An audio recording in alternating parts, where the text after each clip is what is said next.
Ma'am,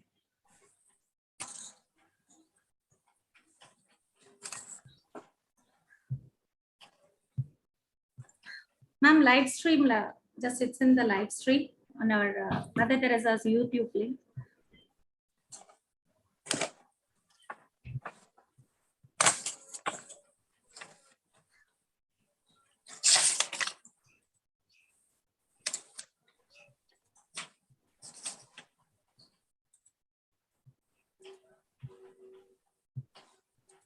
Good afternoon, ma'am. Good afternoon. Yeah.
Hello, ma'am. Professor Yes, Minnie hello. Thomas. Yeah. Yeah. They've joined. RVC is also joined. Yes. Good afternoon. Welcome, sir. Yeah, good afternoon.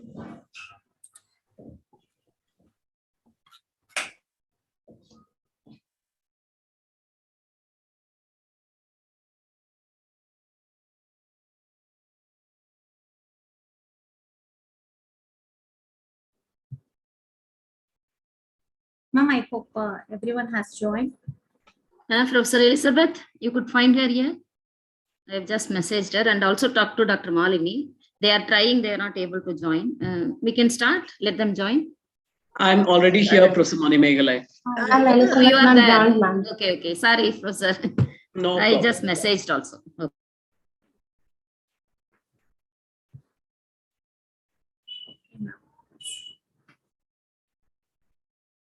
Shall we begin, ma'am? Yes, yes, we can. Dr. Murugeshwari is there.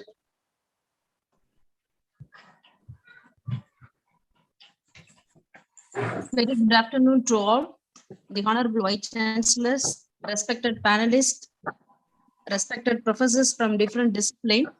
On behalf of Mother Teresa Women's University, Madurai Kamaraj University, and Bharati Dasan University, we are very glad to welcome you all for the virtual roundtable conference series on women in leadership. So the roundtable conference is all about Beyond the Boundary, Celebrating Women Leadership. Today, this conference starts with Series 1, Women Leadership in Academia. When we look about the status of women, they have made great gains in higher education and are now earning more degrees than men. While acknowledging gains made in numbers of women, it is equally significant to address the challenges of women to continue to confront. Women and this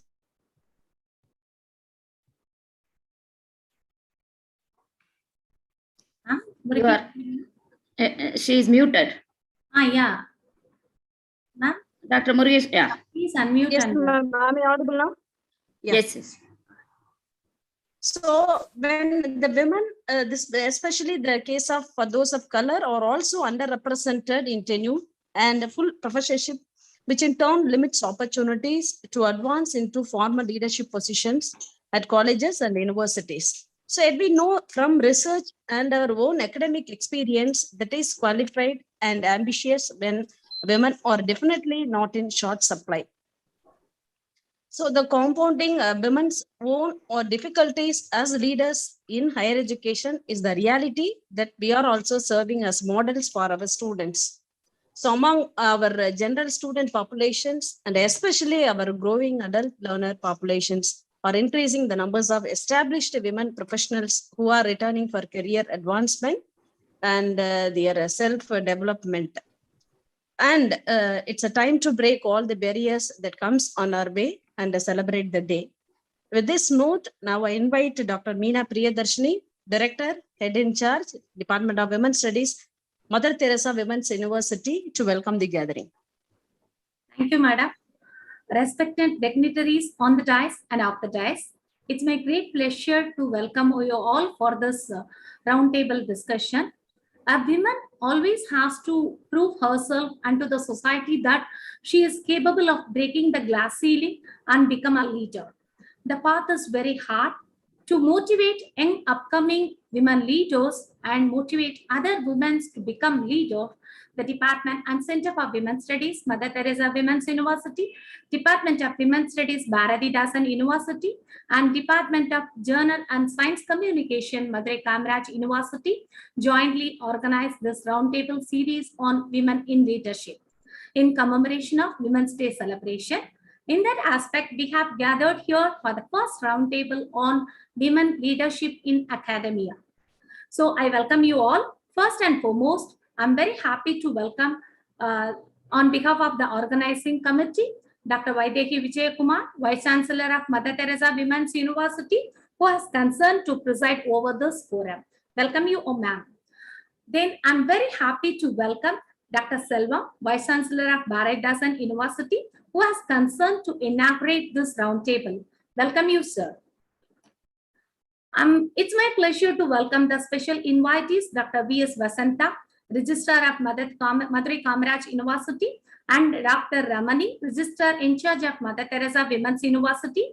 Welcome you, madam. Then it's my great pleasure to welcome the twinkling stars. Yes, of course, women vice chancellors of various universities from all over the parts of country. Dr. Sudha Seshayyan, the Vice Chancellor of Tamil Nadu, Dr. MGR Medical University. Welcome you, madam. Dr. V.S. Elizabeth, Vice Chancellor of Tamil Nadu National Law University. Welcome you, madam. Then Dr. Mini Sach Thomas, former Director of National Institute of Technology, Trichy. Welcome you, madam. Then Dr. Mirunalini, Vice Chancellor of Punya Shlok Akalya Devi, Holkar, Solapur University. Welcome you, madam. Dr. Tamarai Chelvi, Vice Chancellor of Thiruvalluvar University, Tamil Nadu. Welcome you, madam. Then Dr. Sonaj Hazaria Mills, Vice Chancellor of SKM University. Welcome you, madam. Then Dr. Malini Goswami, former Vice Chancellor of Assam Women's University, Jorat. Welcome you, madam. I'm much delighted to welcome the moderator of this roundtable, Dr. Vibhuti Patel, visiting professor, IMPRI, former chairperson of School of Women's Studies, TIS Mumbai. Welcome you, madam. Oh, yeah. Then I am very happy to welcome the co-organizing members, Dr. Murugeshwari ma'am, founding director of Women's Studies, and Manimekale madam, founding director of Women's Studies, Bharathasan University, and Dr. Murugeshwari ma'am, professor in Women's Studies, Bharathasan University, and Dr. Jennifer from Madurai Kamraj University. Welcome you, madam. And I welcome all the participants of this roundtable series. I'm very delighted to welcome you all once again. Thank you so much.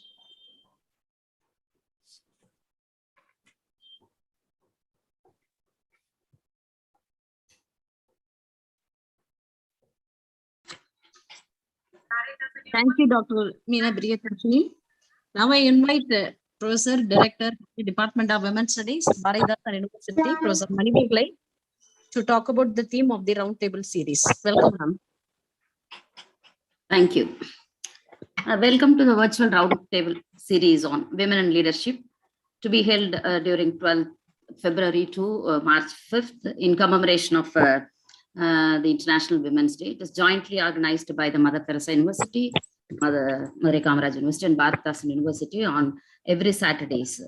So this would be a series respected by chancellors of Mother Teresa University and Bharathasan University, and all the galaxy of panelists, the women economic leaders, Professor Sudha Session, Vice Chancellor, Tamil Nadu, Dr. MGR Medical University, Chennai, Professor Elizabeth, Tamil Nadu National University, Tiruchirappalli, Vice Chancellor, Professor Mini Sajid Thomas, former Director, National Institute of Technology, Trichy, and currently at Jamia Millia Islamia, New Delhi, Professor Tamarai, Vice Chancellor, Thiruvallur University, Vellore, Tamil Nadu, Professor Sonaj Zaria Mins, SKM University, Tumkur, Jharkhand, Professor Mirlanli Bandaves, BH, Solapur University, Solapur, Maharashtra, Professor Malini Goswami, Assam Women's University, Vice Chancellor, former Vice Chancellor, Assam Women's University, Assam, and my dear friend, Professor Vibhuti Patel, the moderator, who is the former chair of School of Women's Studies, Institute of Social Sciences, Mumbai, and my dear colleagues, Dr. Murugeshwari and co-organizing secretaries, Dr. Jennifer, Dr. Meena Priyadarshini, and my dear participants. Good afternoon to everyone gathered here. I'm happy to just briefly tell about this roundtable series. The background needs to be explained. So why this women leadership roundtable? What has been different in women leadership, women in leadership? So there has been an agreement, the universal advantage of gender equality have been well documented, and several international frameworks affirmed its centrality to human rights and the sustainable development. So gender equality is one of the major goals, both in the Millennium Development Goals and in the Sustainable Development Goals. However, there are scenarios which is not very prospective as far as the gender equality is concerned. And recent reports also, even the World Economic Forum report on gender gap informed that there has been a slide to major positions. So not a single country yet achieved full gender equality till this time, 2022. And as per the UNDP report, only 8 out of 193 UN member countries where gender equality even fully legislated. So only 17% of economic and social protection policies implemented by governments are gender sensitive. So these are the background issues to be dealt with when we are talking about gender equality. And the September 2020 marks the 25th anniversary of the Fourth World Conference, the very famous conference held at Beijing, Action for Equality, Development and Peace, convened in Beijing. Despite such 25 years of journey, women still only account for 25% of the world's parliamentarians, and less than 7% of the heads of the state, and 7% of the Fortune 500 companies. Only 7% figure there in the Fortune. So this is a kind of a scenario as far as the leadership is concerned. So we are talking about gender equality, and we are very much sure that ensuring gender equality will take to both economic and social development and ensure justice, gender and social justice, but still we lag behind. So there are not just economic factors, but there are social barriers that needs to be addressed in the patriarchal context. Companies with more gender balanced boards and stronger female leadership had ensured higher returns on equity and sales and invested capital. So in the international business and commerce field also, it has been doubly proved that they have contributed. And we all know that recently in the COVID context, women heads of the various countries, including New Zealand, Taiwan, Germany, Norway, and some of the small islands also, like people like Barbados, Anuvra, and Sint Maarten, they're all the political leaders. They have managed the COVID crisis better than the men counterparts, particularly in reducing the death rates.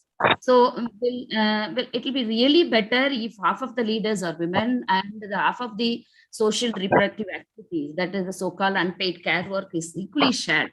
But this is not happening. It has to happen. And if that happens, this will definitely ensure more women in non-traditional sectors like police, engineering, executive management, and public services, private companies, in business, etc. But unfortunately, that is not happening.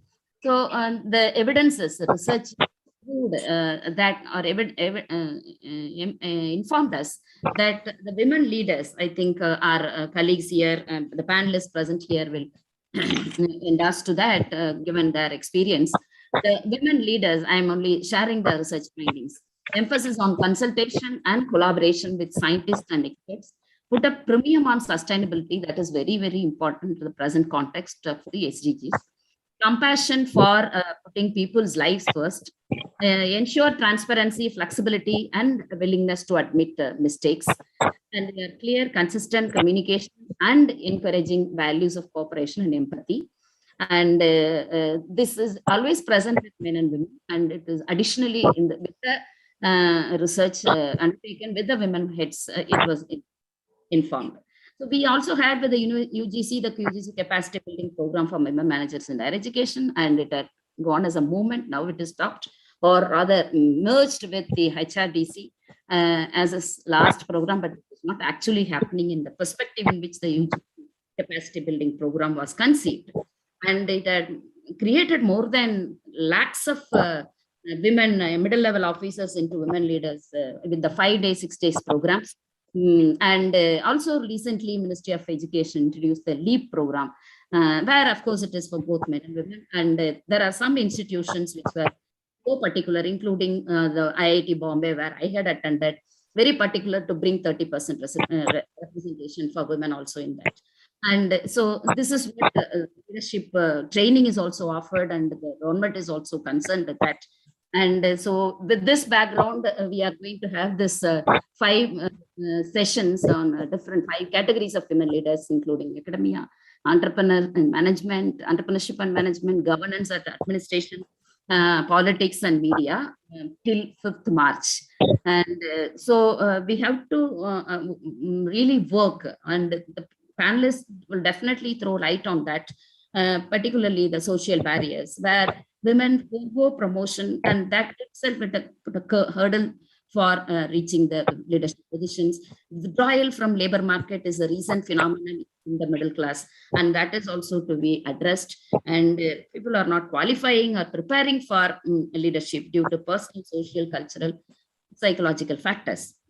So the very objective of this roundtable is to expose the nature of prospect, challenges of women leaders, and the strategies adopted to overcome any crisis, if any. So it would definitely serve as an inspiration, mentoring, and motivation for young leaders, and to improve the women leaders.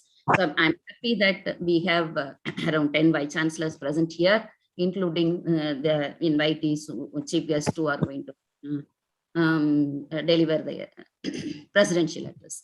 I am thankful to all those present here, and looking forward for a useful and meaningful deliberation. Thank you. Thank you very much. Thank you, ma'am. Rightly, you have pointed out that women are not simply denied the top leadership opportunities at the culmination of the long career, but rather such opportunities seem to disappear at various points along their paths. Even when women attain leadership position, that we face challenges embedded within institutional structures and systems. Perhaps most important that mindsets also that require a transformative change. Thank you for that, ma'am. Now I invite our Honorable Vice Chancellor, Mother Teresa Women's University, Madam Vaidehi Vijay Kumar. Before that, I want to give some brief profile about her. Madam Vaidehi Vijay Kumar has done her B in ECE from College of Engineering, Guindy, University of Madras, and she has done her ME Applied Electronics from MIT and a PhD Electronics Engineering from MIT. She has joined the Madras Institute of Technology, Anna University in 1982 after serving as scientific assistant in Indian Institute of Science, Bangalore. In MIT, madam, she has served as head computer center, member board of studies, member in academic council, head in electronics engineering department, head computer technology department, and head in information technology. Now, she was the director of Anna University, KB Chandrasekhar Research Center also, and she was the chairman of Faculty of Information and Communication Engineering, Anna University. Madam Vaidehi has served as a senior professor and a dean, School of Computing Science and Engineering in VIT, Chennai. Now, Madam executed several funded research projects and published several research papers in her tenure.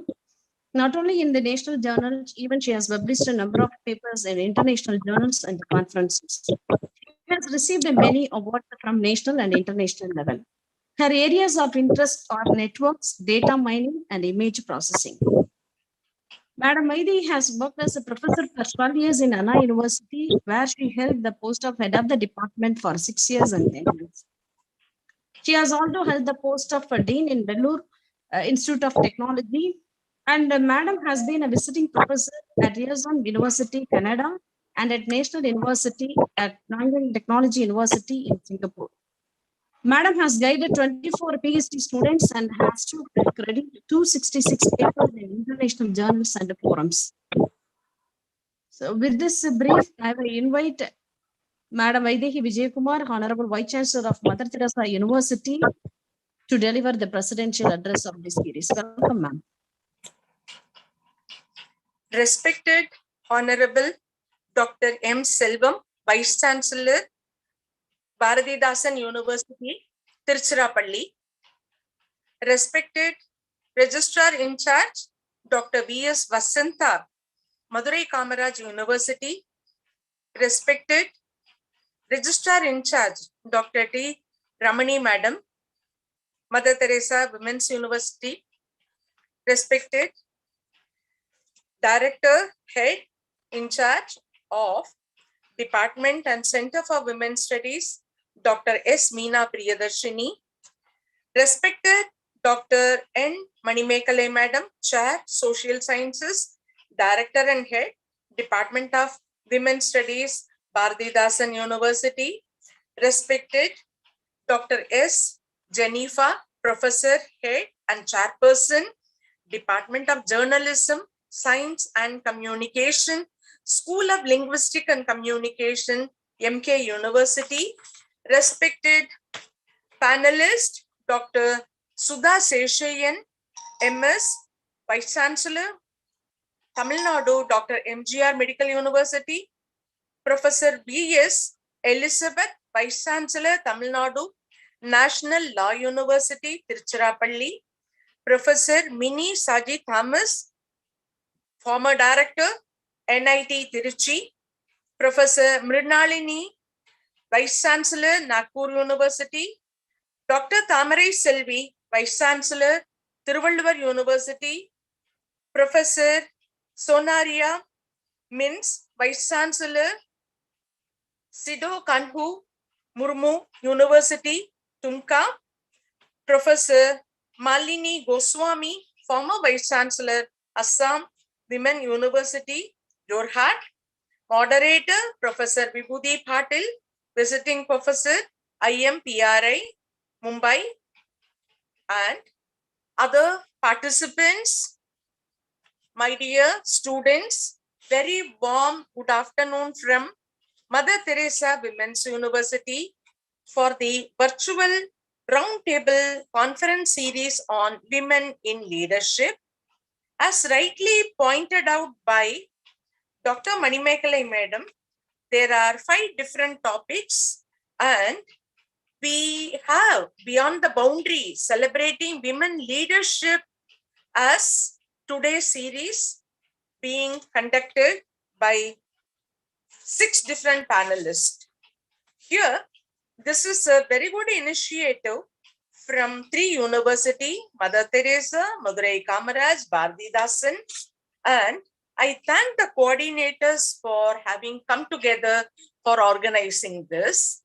I'm happy to share when the former governor conducted Vice Chancellor's meeting in 2019, December 19 to 21 in Ooty. 4 Vice Chancellors were women. Myself, Dr. Tamarai Selvi, Sudha Seshayan, and Sheila Stephen.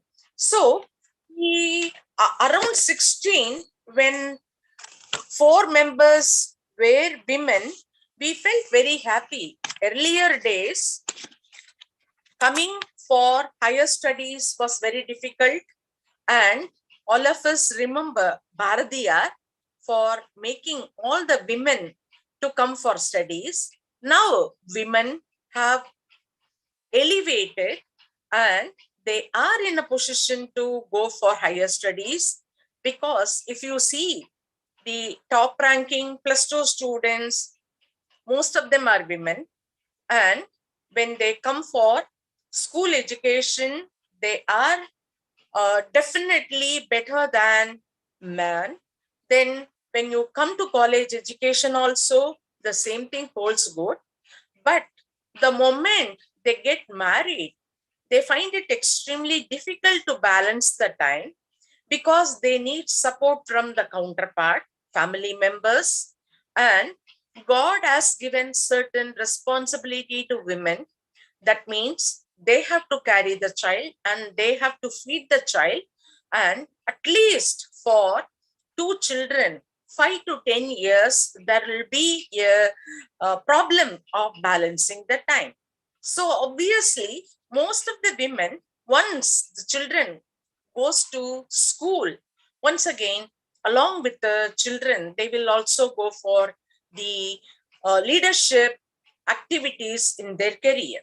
So, what is basically the problem in making women as leader? International reports and studies inform that global poverty would be closed if investing in women is prioritized. Women do bring different skills, innovative ideas, and gender perspectives, and other concerns often are focused in addition to the economic performance, the social needs also. Women leadership is deeply invictable to be in academia, entrepreneurship, governance, bureaucracy, politics, media, etc. As per Gender Gap report of Global Economic Forum, GEF 2021, only 8.9% of firms have women leaders at the top. Increasing the participation of women in leadership is also function of supply. And there is evidence that women withdraw from the labor market in their mid-career, forego their promotion, not join to work at all after post-graduation and professional degrees. The pipeline does not flow or often suffers from entry barriers. There are structural barriers that half of the Indian women are anemic and underweight. Women make up only 25% of the earning that man earn. Dual burden hinders their career. Illiteracy among women continues. Women leaders face harassment, including political leaders, and Dalit women leaders face extreme humiliation. This is reported by International Report 2020.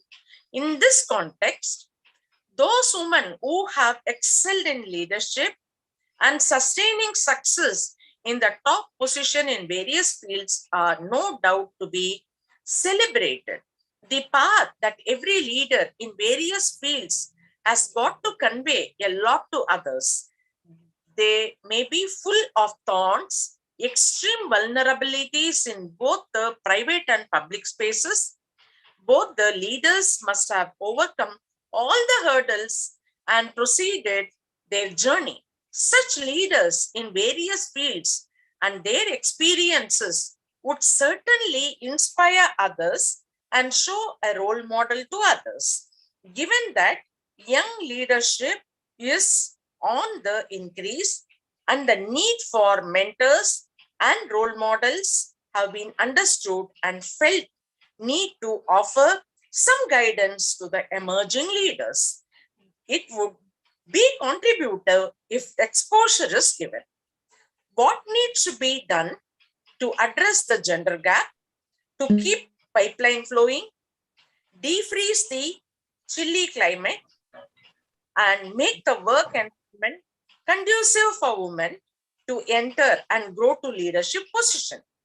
It is with this objective and focus, the roundtable has been conceived primarily to convey messages by the inspiring leaders who will be interacting and meaningfully communicating to the participant based on the experiences the following: strategies for effective leadership and gender sensitive governance, overcoming odds and challenges, failures, criticism, hostility, sources of inspiration and influences, and starting point to become a leader, managing situations of emergency, strikes, pressure from the top, etc., winning the confidence of all and solidarity. The invitees will constitute a galaxy of women leaders from the field of academia, including arts and science, technical, medical, and physical education, law, government administration, entrepreneurship, governance, and media. The program has been planned online every Saturday from February 12th to March 5th, 2022 between 3 to 4 p.m. It would be enriching to document the successful leaders and their inspiration and publish the same. Hence, the experience of the women leaders from the various fields will be published. The program will be jointly organized by Mother Teresa, Bharatidasan, and International Bharatidasan University in commemoration of the International Working Women's Day 2022.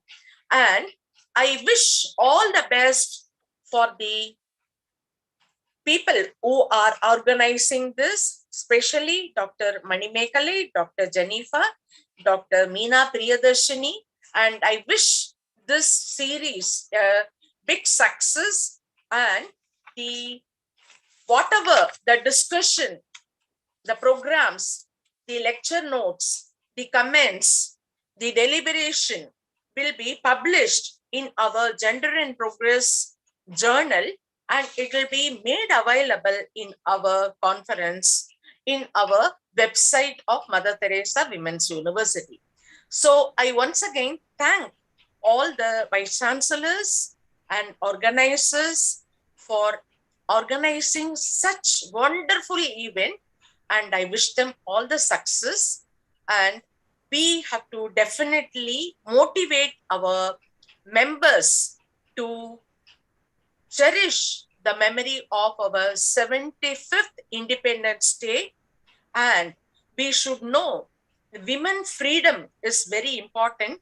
First, we had national freedom, and from several leaders, women were given opportunity to study Now we have 33% reservation to work, and we are in a position to get support from the complete environment. Now it is our duty, even without reservation and support, we should be in a position to be a leader and take the nation forward and make our country a developed country. Thank you very much for the opportunity, and thanks for all the vice chancellors, registrars, and other members. Good evening. Thank you so much, ma'am.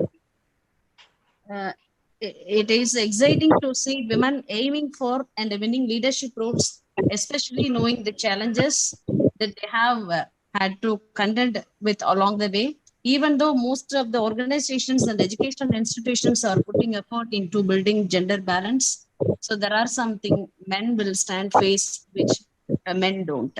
So it is really thought-provoking information that you have delivered in your presidential address. Thank you so much, ma'am. Now I invite our Honorable Vice Chancellor, Professor Respected Professor Selvam Sir, Honorable Vice Chancellor of Bharatdasan University. He started his career as a lecturer in commerce in Annamalai University in 1981, and subsequently he joined as lecturer in commerce in the University of Madras in 1984. Sir joined as a reader in commerce Allahabad University, Karaikudi in 1988, and then as a reader in international business and commerce in the same university. After being promoted as professor of international business and commerce in 1998, he was the professor and the head of the Department of International Business till 2017. During this period, he went abroad to serve as professor of business administration in the Modern College of Business and Science, Muscat, from 2004 to 2005. Professor Selvam Sir served as a syndicate member of Allahabad University from 2007 to 2010. He has been a member of Senate Planning Board Research Advisory Committee and a member of several syndicate subcommittees during his tenure in Allahabad University. He was also Special Officer, Planning and Development, Dean, Student Affairs, Dean of Research, and Dean of Management in Allahabad University. He has been a chairman, Board of Studies for Management courses of DDE and a chairman, School of Management in Allahabad University. And he was the convener of the Assessor Committee for NAC accreditation in 2004 and a re-accreditation in 2011 and 2017. He was the member of editorial board and a member of Board of Studies in Commerce, International Business, and he was the chief editor and member of editorial board of Alagu, that is University Newsletter.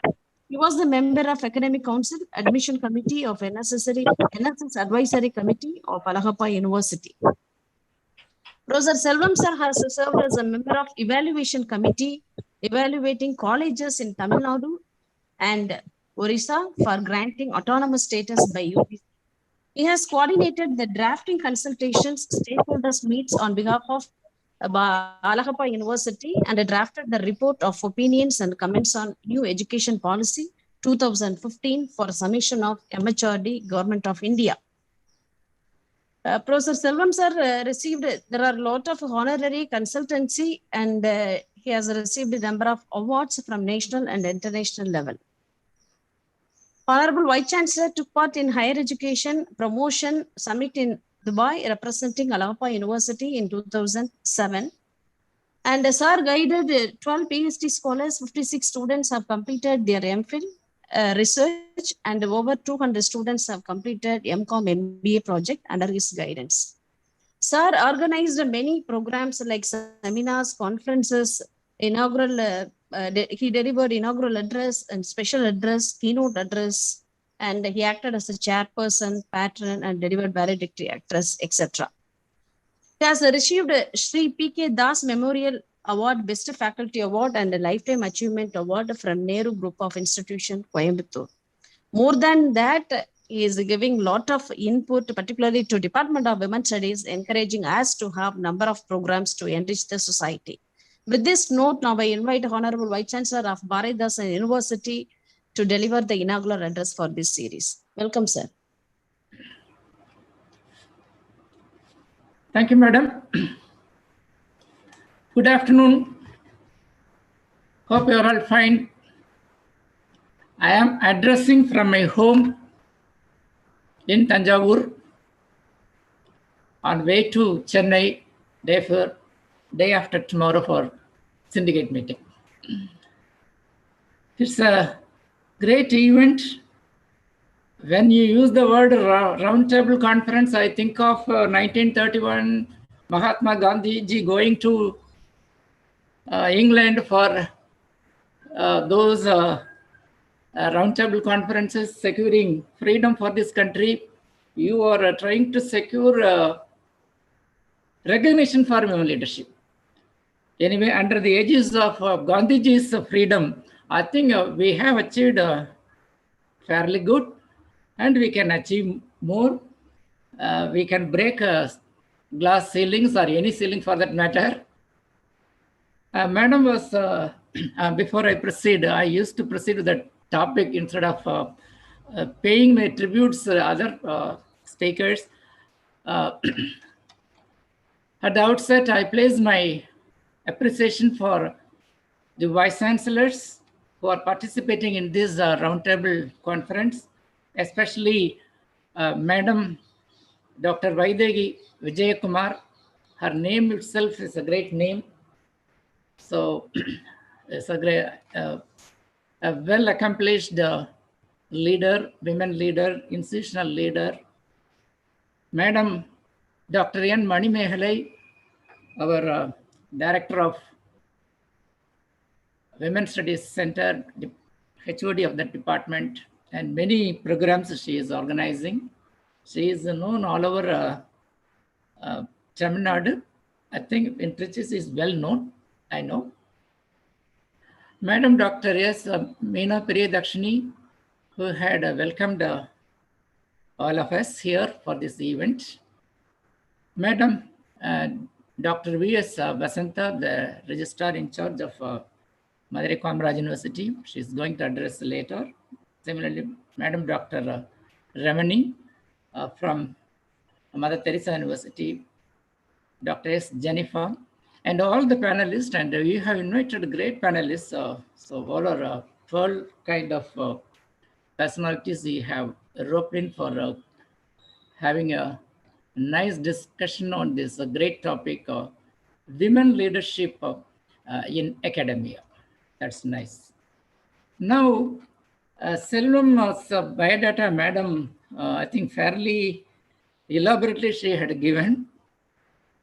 If you consider Selvam has become leader only after he has assumed as Vice Chancellor of Bharadas University, that is one way of looking. But you have listed so many other things. I consider myself, I have been leader in everything, every such of those opportunities that I had been given, and I had performed well. In that case, do you accept that as a leadership or not? That question has to be answered. So everyone happens to be a leader in her or his position if he or she could do well relevant to that position. That's the leadership. Just like that, you cannot become this and that. So this is a process. This is not just like a high jump or long jump, reaching the other end of the echelon, just like that. So leadership is getting groomed, is getting built day by day, year by day, and we have to do that. It is in the hands of the particular person concerned how you do. So that way, if you look, we can list hundreds of leadership traits. You know, usually we talk of several theories of leadership.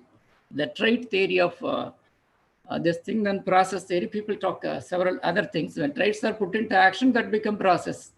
So therefore, you know, as a leader, we all know that everyone is a leader in one capacity or other capacity. So have a balance sheet, have a sheet of evaluation. Where do we stand? How do we reach on certain things the higher slots, whereas in other kind of things at lower level. So what's the gap? So this is the kind of thing we have to do. But with my experience, what I used to feel if you are sincere, if you are committed, if you are hardworking, if you set quality for yourself and ensure that quality is achieved in time, and going the extra mile, and not exhausting casual leave first, not exhausting, I'm telling. So we had to work. So if we can, because of the assignments that you shoulder, you could sleep just for 4 to 5 hours only. The rest of the time you are spending for the institution. Naturally, a leader is in you. The world will recognize your leadership when the time comes. Of course, your horoscope may have to also play a great role in that case. That's a different thing if you believe in that. So I thought of giving a list of leadership qualities. These are all known to you, but still I would like to give a list.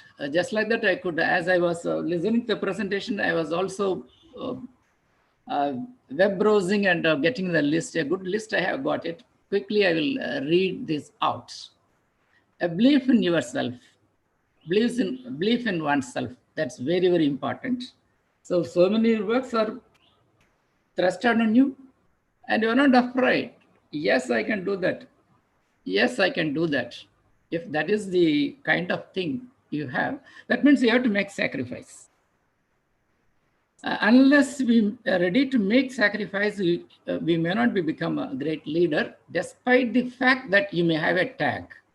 You may have a tag, but sacrifice. This is what Lord Shiva is said to be a great leader. Yes, leader of many gods, because he has another name in Thiruvarur, Tyagaraja. That means he is prepared to lose himself for anything in this world. So therefore, this is otherwise called as, in Tamil, I think, Arnagirinadar somewhere places, Thannai Ilanda Nalam. Thannai Ilanda Nalam. That means sacrifice yourself for the sake of others. So that can be done only if a great belief in yourself. Otherwise, okay, I have to earmark something for me. No, such kind of thing should come. Then willingness to nurture. So I am not elaborating that one. Focus on your goals. Yes, we cannot simply have just one goal. We must have many goals, multiple goals. And every goal must be capable of adding together either vertically or horizontally, but all the things put together. And leadership teams. A team is a great leader is who delegates, motivates, and leads a team. This is especially so in the context of business kind of thing. In academic arena, I think it's better if we have it. Even otherwise we can do. So willingness to question the status quo. Yeah, that's very important. You have to question the status quo. That means you must be pro change, and then we can become leader. Of course, you have to also ask help from others so that you can build certain dots, small dots, if not big ones. And another thing, if anyone feels that he or she is being humbled, I think there is something problem. So such kind of feeling, I mean, Gandhiji would say, nobody can hurt my feeling without my permission. So therefore, we should, permission, his permission. So that means we should be humble. If we are humble enough, I think it is a far thing to ask whether we can ever be humbled by others. That's another thing. Then it's always better, I mean, you have to delegate. We have to build teams. We have to build dreams and teams. At the same time, there is no point in leaning on somebody for something or all the time, every time. So everyone is made a self-made person, individualized person, capable of achieving. So there is no question of leaning on somebody for something, even for a short while. If we can do it ourselves, then of course, we also know our limitations. But limitations, I would say that limitations don't remain constant. If we enhance our strength, if we enhance our capabilities, limitations naturally move down, they move southwards. So therefore, we must know our limitations and we must act on our own limitations.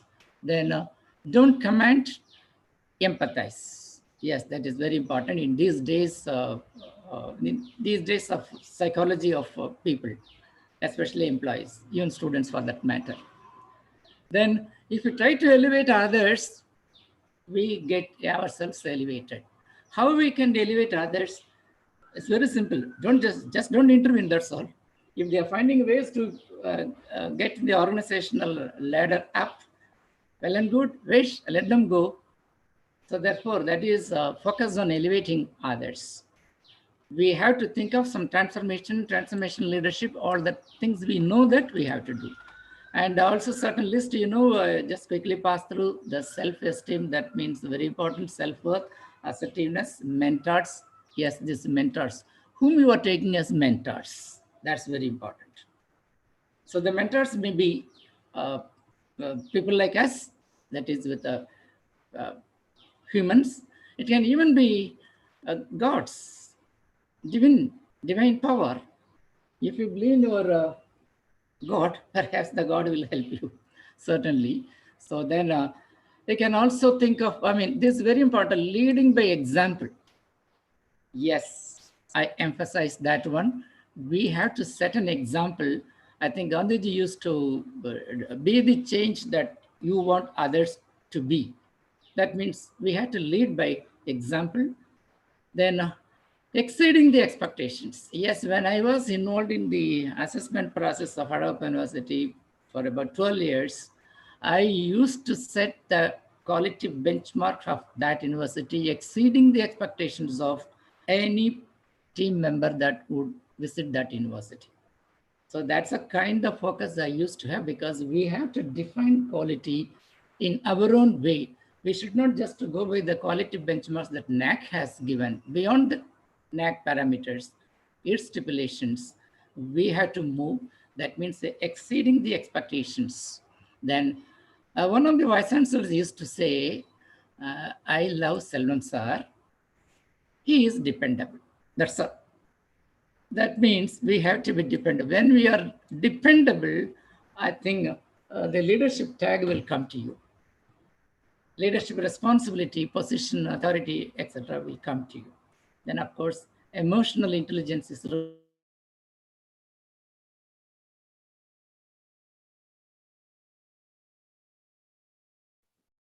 Sir, you have muted. Please unmute yourself. okay, madam. So we have to be dependable, emotional intelligence, and open ideas. We have to think of introducing new ideas in curriculum, new ideas in programs, new ideas of delivering the classes. We should not wait for the NAC to give or UGS to give certain guidelines. We have to give ideas to those higher bodies, so that that means we are proactive. We lead by example. We lead by being the first. Being a lifelong learner, yeah, that's very, very important. We can learn all the time, we can learn. Then conflict management, yes, when you move up in the scale, I think conflicts are, we cannot say just a conflict. One person is asking one way, another person is asking the other way. I don't think that is conflict. Conflict has different connotations, so that we must be capable of managing those things. And I think, elaborate management proven methods are available how to handle conflicts. Then make yourself indispensable. This is very important. If you are becoming, people will say nothing in this, no, nobody in this world is indispensable. That's there. But if you are indispensable, no one can dispense you with. Therefore, that's very important. And we must have always a positive frame, positive influence on others. And of course, communicational niceties we require. And you all know that Madam is a great communicator. Her voice is to be great. And many vice chancellors who are going to speak after me, they are great. I used to learn from them. The accent, the nuances, the niche, the niceties they use. I used to learn from them and try to use when occasions arise. And of course, having gone up in the ladder as a leader, we have to groom the people who are below us because they are the future leaders. Therefore, we have to mentor those future leaders.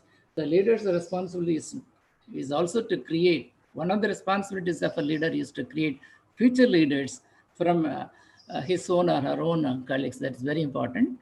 And of course, we have to also keep ourselves self-promoted deservingly. So with these words, I think you have a great agenda, and I have taken a couple of statistics regarding how the world has given leadership responsibilities in parliament and all that, the kind of things. So in our case, it is, I think in India, I think both Rajya Sabha and Lok Sabha put together, the percentage comes to 16%, whereas in the European countries, the percentage is closer to 50%. It's closer to 50%. I think this speaks very well of their position. Therefore, we have to take those models as well.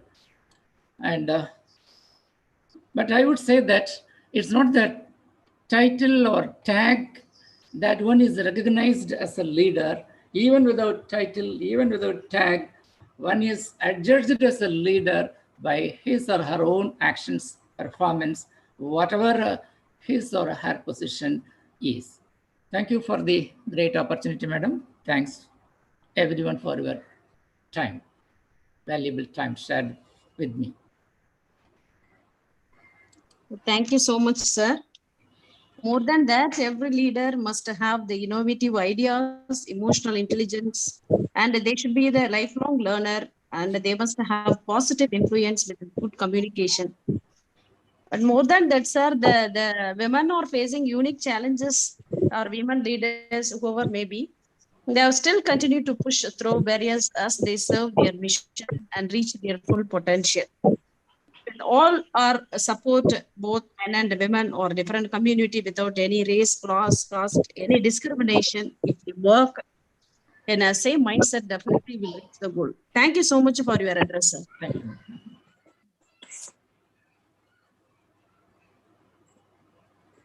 Next, I invite Professor Vibhuti Patel.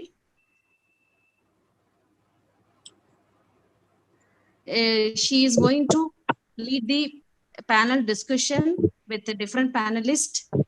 Madam Vibhuti Patel is a professor and vice president of Indian Association for Women Studies. She is superannuated from TIS Mumbai during 2020.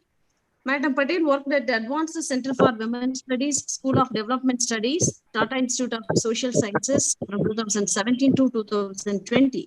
After her superannuation from SNDT University, she prepared a base paper on gender for Mumbai Human Development Report during 2010. And in 2012, she has prepared Maharashtra Human Development Report and MMRDA Human Development Report during 2012. She contributed 3 chapters for an expert committee report on socio-economic status of Muslims in Maharashtra for Maharashtra State Minority Commission, Government of Maharashtra during 2013.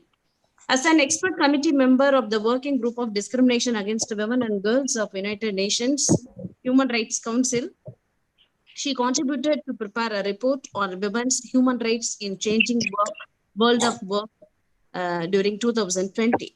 So with this brief note, now I invite Professor Vibhuti Patel to give a special address. Very good afternoon to all the esteemed participants. First of all, I would like to congratulate Mother Teresa Women's University, Bharatiya Dasan University, Madurai Kamaraj University for organizing this virtual roundtable series on women in leadership beyond boundaries, celebrating women's leadership in commemoration of International Women's Day that symbolizes strength, solidarity, and struggle of women throughout last 200 years. I greet Professor Vaidehi, Honorable Vice Chancellor and Honorable Vice Chancellor Dr. Sellam and Dr. V.S. Vasanta. I thank Professor Mani Meklai, Dr. S. Janika, Dr. Meena Priyadarshini for their hard work. And I welcome galaxy of Vice Chancellors who are going to be the focus of today's roundtable. Professor Sudha Sheshayan, Professor V.S. Elizabeth, Professor Mini Shaji Thomas, Professor Mrinalini Fadnavis, Professor Thamara Selvi, and Sonjaria Mins, Professor Malini Goswami, and the esteemed participants.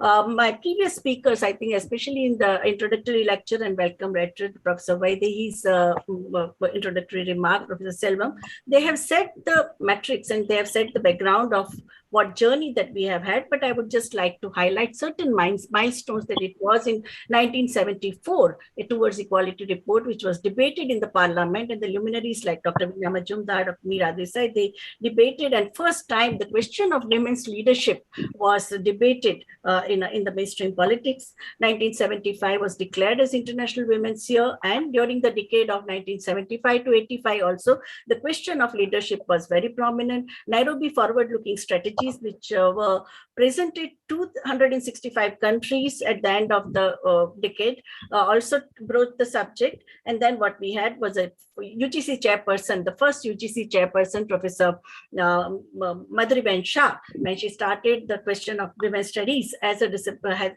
for a knowledge construction, was institutionalized in the university system. And in 1988, National Perspective Plan for Women under chairpersonship of Prime Minister Rajiv Gandhi also talked about women's leadership. Beijing Platform for Action mentioned by Dr. Mani Meklai, I think that was a milestone where Indian delegates played very important role. And when Dr. Armaiti Desai became chairperson of UGC in 1995, the new program within the higher education system was started, that women's capacity building for women's leadership in higher education institutions, where the mentoring program began, which played a pivotal role that at least women started dreaming that they can aspire for higher position. Otherwise, women were always called a babysitter. So people like me, I always got a label of a babysitter because what? Good, because I'm a good teacher. So I do babysitting of students, but I can't hold the administration. And admin people, registrar, deputy registrar, assistant registrar, would tell us that you are the Katputlis, you are the puppets in our hand. No, we are the ones who hold power. So I think the question of using power for gender justice started becoming very pronounced after this effort. And in the Millennium Development Goals in 2000 and 2015 Sustainable Development Goals, also this became a very important issue in goal number 3 of MDG and goal number 5 of SDG. As Dr. Mani Meklai told us about the Generation Equality Forum, that why out of 204 countries, only 18 countries could combat corona in a most effective, humane way, because they put all this, they all were headed by women leaders. Women given when they are given power, they put people before profit. So with this such a glorious history of women leaders doing good, social good, the maximum good for maximum number of people, today now we are going to have this round table where we will highlight all the 7 panelists, and in the round table, they are requested to highlight what have been their contributions and the milestones they made in the career in a position of as an academic head, what kind of challenges, hostility, support systems they experienced being a woman academic head, what strategies they adopted to overcome those challenges, and the message that you have for the future women leaders in the academic administration, as well as academic visionaries, because which is very important in today's knowledge society. And the last one, that please narrate your critical experience that was a landmark in your life. No. So first, I would like to ask the Dr. Professor Sudha Sheshayan, former Vice Chancellor of Tamil Nadu Dr. MGR Medical University, Chennai. Professor Shashayan completed her education, MBBS, MS, PG, DAP in hospital management.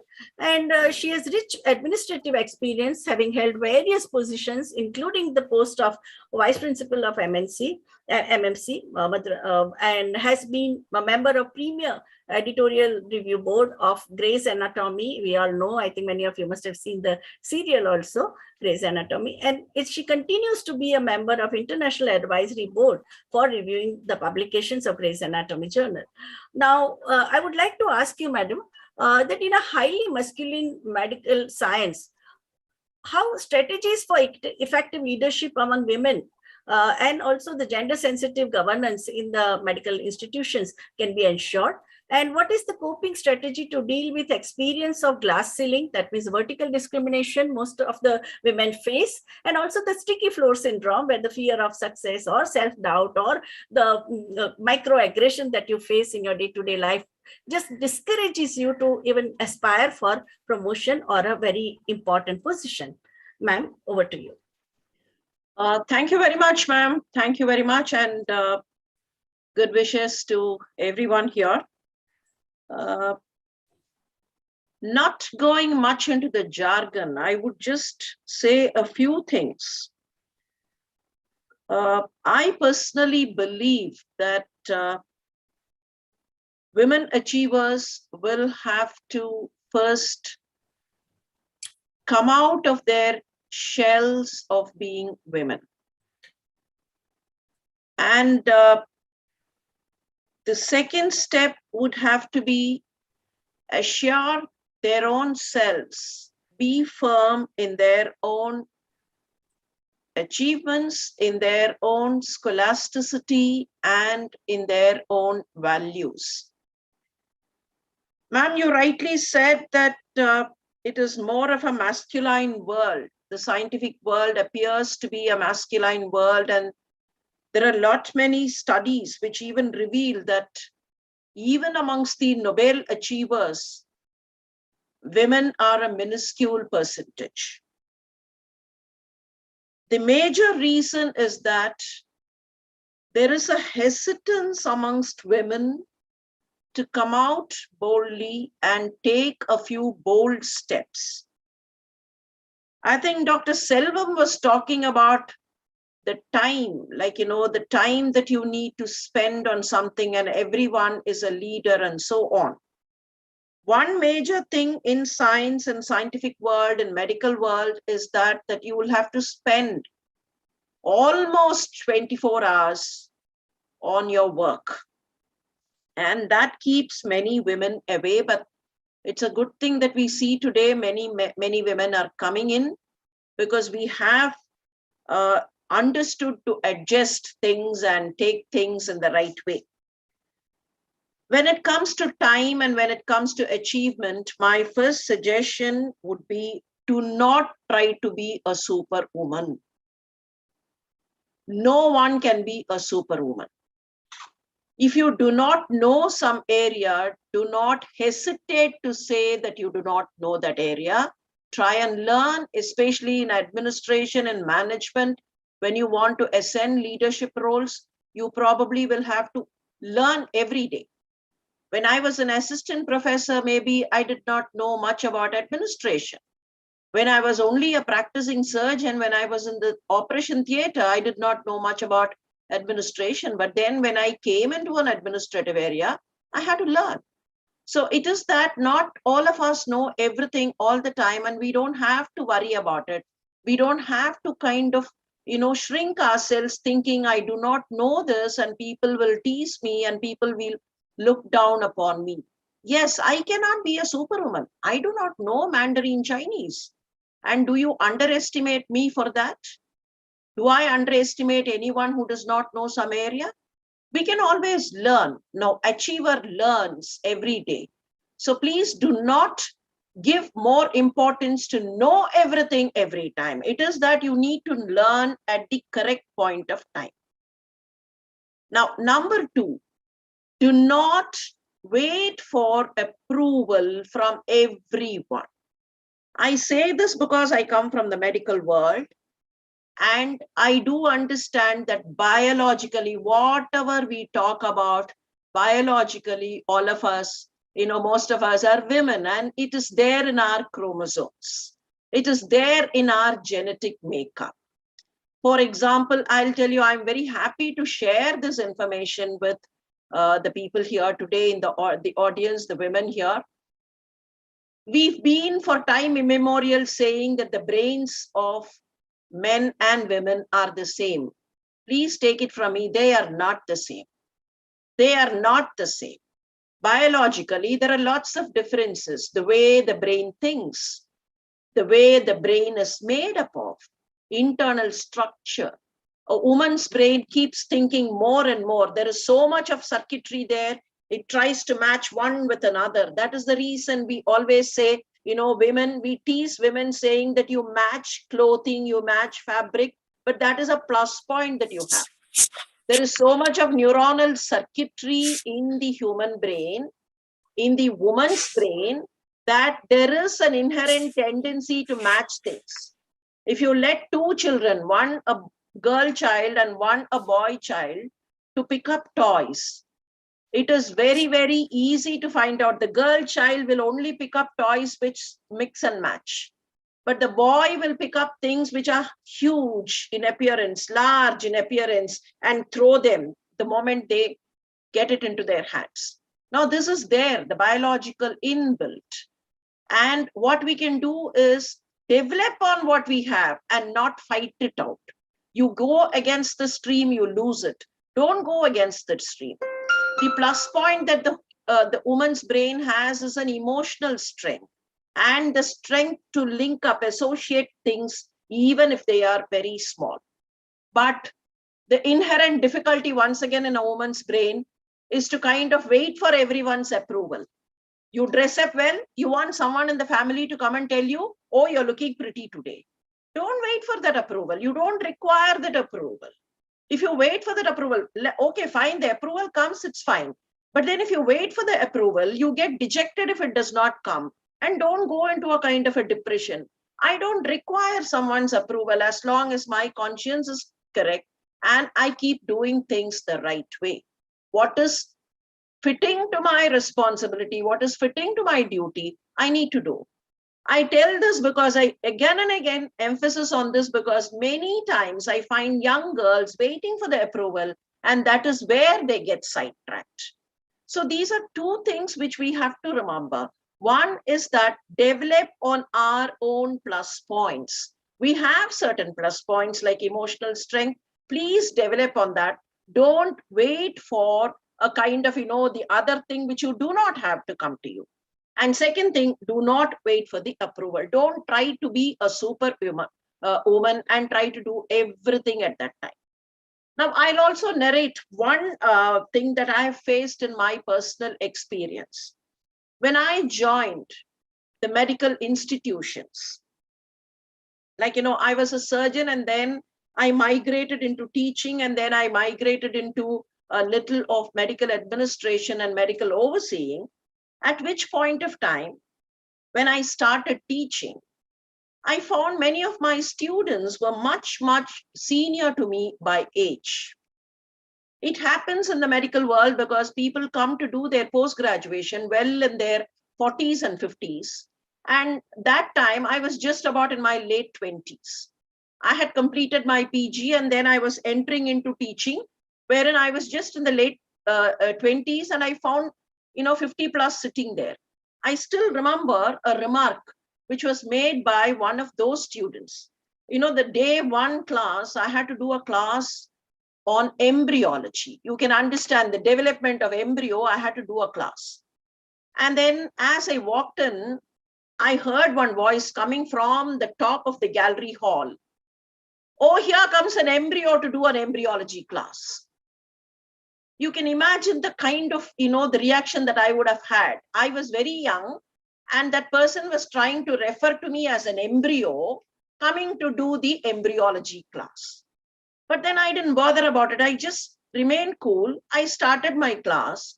2-3 classes later, the same people who screamed at me, who shouted, who booed, who threw arrows, they came out and said, sorry, Sudha, we are very, very sorry that we behaved that way. So it is that people might tease, people might kind of, use abusive words. Do not lose your calm, do not lose your cool. If you know what you are, stand there. For those of you who are familiar with Tamil, I will just quote that line. Unnai arindal nee unnai arindal ulagattil poradala. Freely translated, ma'am, it means if you know yourself, you can stand up and fight. So if you are confident of your own caliber, your own conscience, then you don't have to fight things at all. So these are my experiences. Of course, there are many more, but then since it's a panel, I would just leave it here and let's see after some time, if there is a necessity for me to come back, I'll come back. Thank you, ma'am.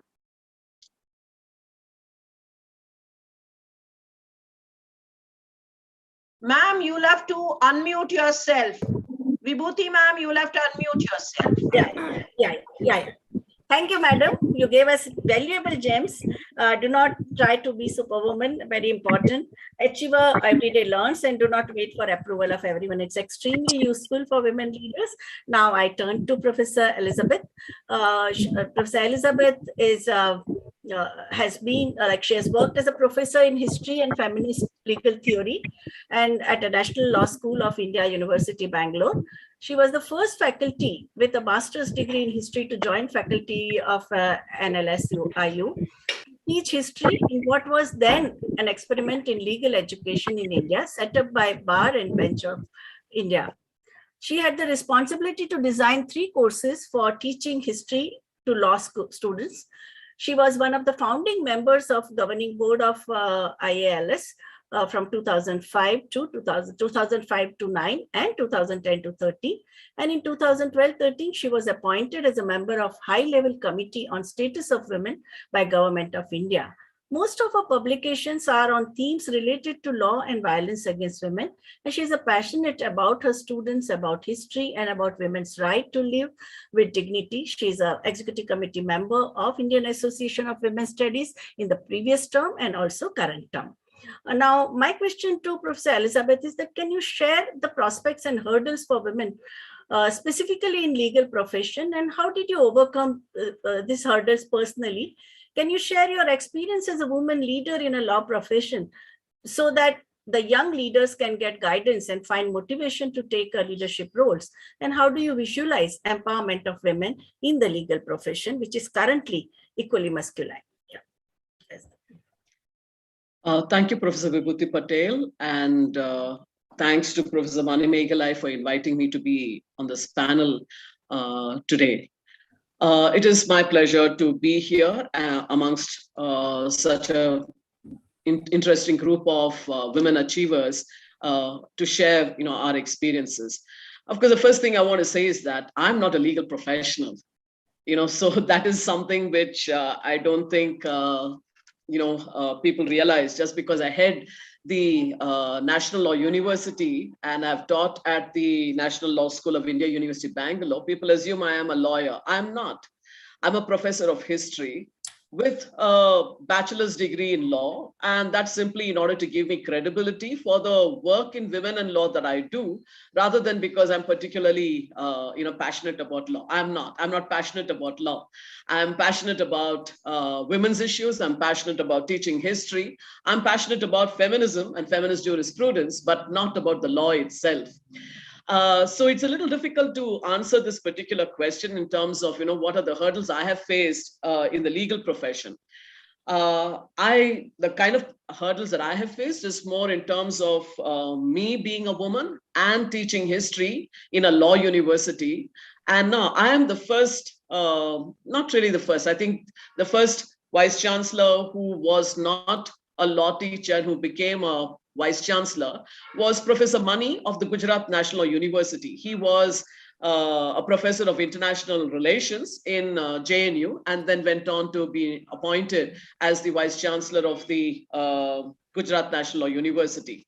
But in the present generation of vice chancellors, I am the only vice chancellor who is a professor of history, and which in itself has been a huge challenge. So when I was at the National Law School, Bangalore, I was repeatedly told by my male colleagues, I will never ever be made a vice chancellor. Now, when I started out my career, as somebody else did, I didn't imagine or aspire to be the vice chancellor of any university. As an academician, the highest position I targeted was that of being a professor. And my desire was that by the time I'm 50, 55, I should be a professor. I began my career when I in my early 20s, like most of us do, soon after my master's. It was only while I was at NLS when I became a professor, and there's still another 10 or 15 years to go for my retirement, that I began to think, yeah, why not? With my considerable experience in the National Law School of India University, I taught there for 28 years. I taught 3 courses in history. I designed and taught the courses on women in law, feminist jurisprudence, feminist legal theory, understanding violence against women, several such courses, women's rights as human rights, etc. And having done that, right, functioning in a law university, teaching history, teaching women in law, having bridged that gap between being, a history professor with that of someone who's teaching feminist legal theory, I believe that, in a law university where we give these integrated law degrees, a BA, LLB honors, someone with my kind of background is the best suited to head an institution like that. Whereas if it was a completely somebody who's only teaching law, how do they understand the importance of these other disciplines, history, economics, sociology, political science, or as they do here at TNNLU, commerce, and in other institutions, they also have science. So it is. Therefore, I thought, I was best suited for it. But my male colleagues who are teaching law, and, as Professor Vibhuti said, it is a male's world. When you think about law, both in the teaching of law as well as the practice of law, it's a very masculine world. It's about being aggressive. It is being domineering. It is about the boys' clubs which meet, after hours, where they network. And because of which, when you look at those who are heading these law universities, almost all of them are men. There are, I think, just about 4 or 5 of us women who have gotten into this group now.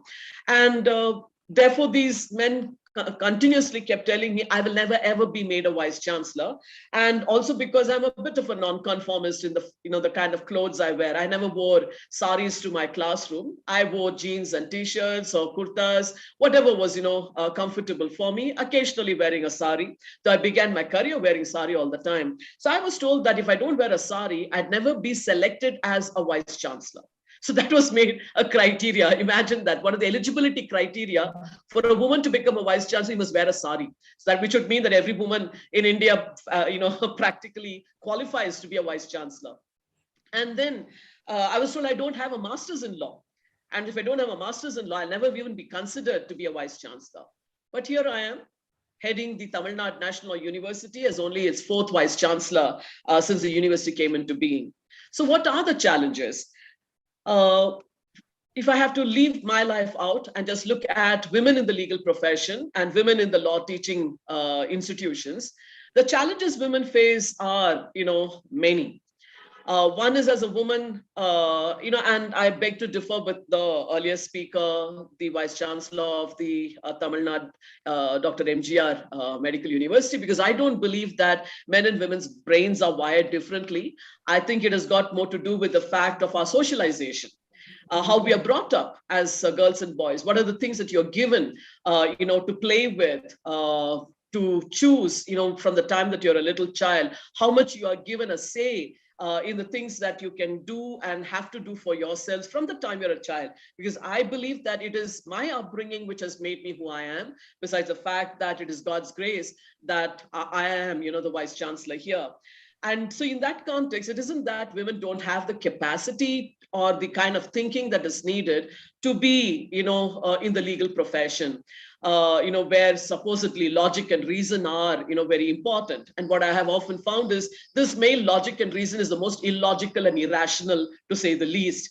When you look at the laws, the concepts that are there to the procedure and the kind of evidence that is needed, I have seen so many of these where there is little or no rationality actually. It is some form of, privileged male reasoning that is supposed to justify, the way in which the law has been conceptualized and the procedures, are prepared. So as a consequence of that, I would say that women's challenges are because of their gender roles. So if a woman wants to be a lawyer and a full-time, teaching professional, the difficulty of balancing the responsibilities of home and, the workplace, of being a lawyer and also being a wife, a mother. In fact, I remember one of my former students, her mother was in the banking training college, and she had shared a poster, where a woman is looking very harried and rushing out of the home, with her briefcase and her lunch bag in her hand and saying, "Give me a break, I don't have a wife."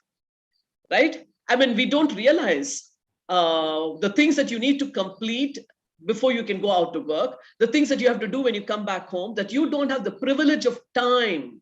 You don't have the privilege of time in order to be able to prepare as well. And, all of us in the public sphere, when you're out there in teaching or in the legal profession, are expected to be doing better than the men do. You have to put in more effort in order to gain half the recognition that men get out there. And and also because you don't want to be seen as a woman, right? The things that we associate with a woman is being feminine, and feminine isn't natural. Feminine are traits that men have dreamed that women should be like. And, constantly everything that is thrown at women, from our socialization to the media to the books we read and everything, is telling us we need to conform to that image of femininity if we have to, be successful. And so we struggle to be feminine on the one hand, and on the other hand, if you want to succeed, in leadership positions or as lawyers and judges, you do not want to be seen as feminine. So if you have a woman before you who has come with a domestic violence issue or a sexual assault issue, you want to be more male than the men themselves are. I remember a study done, about 20 years ago by, Tata Institute of Social Sciences, Dr. Anjali Dave. They were doing this experiment in the special cell in the police stations where, women who had faced violence in their homes came to report. And she was telling me how the male policemen were more sympathetic than the women police. That the women would often turn around to the woman survivor and say, "You must have done something to provoke him to beat you up." Whereas, the men were able to empathize with that woman and be more sensitive and considerate, right? Because in a man's world, in these professions which have been dominated by men, women, when they enter it, have to prove that they are not like that. Besides the fact that, we're all socialized in a patriarchal world. So we do imbibe and, internalize these patriarchal values. So we look at other women just like men look at other women, though we are women ourselves. So that is one struggle that you have, to not lose sense of who you are. So one of the things that I remember is, I started off my career, or let me start with what started my, reflection is when at home, say about 5-10 years ago, suddenly one day my dad said, "When did, my sweet, gentle daughter become, this aggressive, person?" And I'm thinking, was I ever sweet and gentle? I don't think any of my students who've known me at NLSIU the last 15 odd years would ever think, I was sweet and gentle. And so I was, began to think, because my father couldn't be saying something just like that. I must have been something. So I began to think. And as I began to trace back, to who I was when I joined as a lecturer, I realized that I used to be a very popular teacher because, I was kind, I was, understanding, I was patient. And then even in the National Law School, I think the first 10 years, my students came to me, to share their problems, to share their issues, because they knew that they could get a patient and an understanding listening ear. And then, as I grew in my career at the National Law School and began to take on, responsibilities, I began to change. As the challenges came to me, as people began to take my niceness for being, foolish and stupid and somebody who can be taken advantage of, I began to, become very aggressive, very autocratic in my functioning. And as a consequence, with time, I became somebody that my father didn't recognize, right? So that is one of does happen to us as women when we are working in a man's world, when we are doing all these things where we want recognition, we want respect, and without realizing it, we take on masculine traits which we may not consciously admire or appreciate.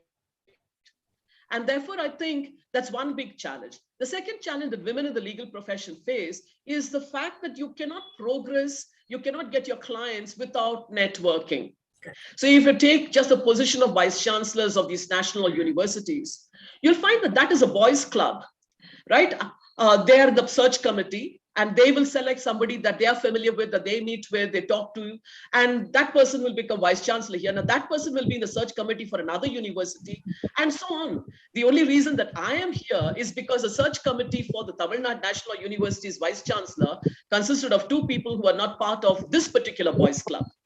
And therefore, they looked at me in terms of my performance. They looked at me in terms of, my presentation there as to what I plan to do, and responding to the questions of the interview, resulting in, out of there were 9 other law professors, they chose me a professor of history to head a law university. Now, this is something which, all women may not have the advantage of. Unless you are doing this. And because they are wives and mothers, it means you finish your work, you're rushing home because your children are waiting, you need to get the dinner ready. Even if you're not personally cooking, as some privileged women might do, you have to supervise the cooking that needs to be done. Or there is a sick, elderly person waiting at home that you need to take care of. As a consequence of all these things is you miss out on networking with, the others. So nobody knows you. Judges don't know you. I've served 28 years at NLSIU. I don't think apart from 4 or 5 men who are judges would know me at all. Whereas every one of the male colleagues will be known by all the judges who've been members of our academic or executive council or general council, because they're always there. They don't have to rush off home to take care of anyone or, do other things. And also keep in mind that sometimes this networking happens over parties. Right? There are parties that happen in the evening. There may be drinks that are shared. Now, how do you, as a woman who doesn't do those things, hang around and, meet and greet and socialize with people? So I think for women, these are 2 challenges that are there.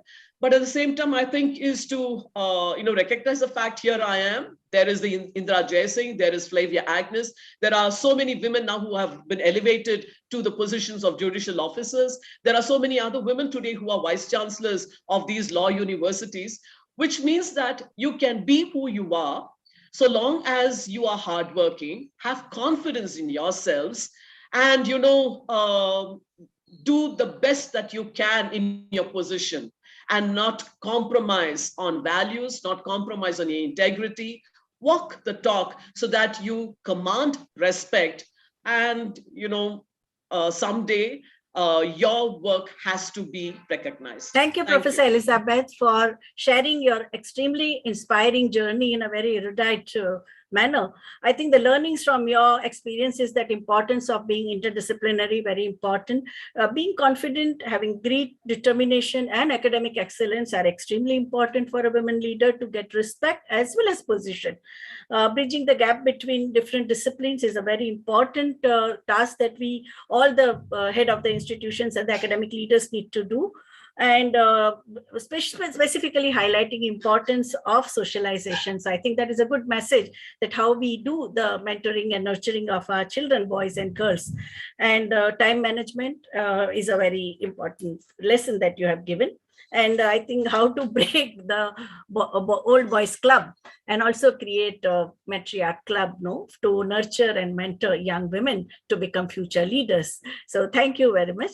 And now I would like to introduce Professor Shazi Thomas, from the former director, National Institute of Technology, Tiruchirappalli. She has been the director of National Institute of Technology and the institution of national importance, as well as one of the top technical institutions in our country. Under her leadership, NIT Tiruchirappalli developed a 5-year strategic plan to be among the top 500 institutions in the world with specific goals and targets. As a part of implementation, a 190 crore Center for Excellence grant was given in manufacturing, and with Siemens as an industry partner that was set up in 2018. The institute ranked among the top 10 in engineering in the NIRF India ranking in 2019. Dr. Thomas has set up first of its kind SCADA SCADA laboratory and substation automation assay laboratory at JMI with industry involvement.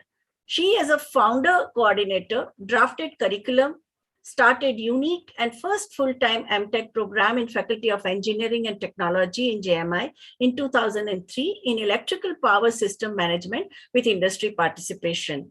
So here we have a luminary who is from a STEM background, that means a hardcore engineering background.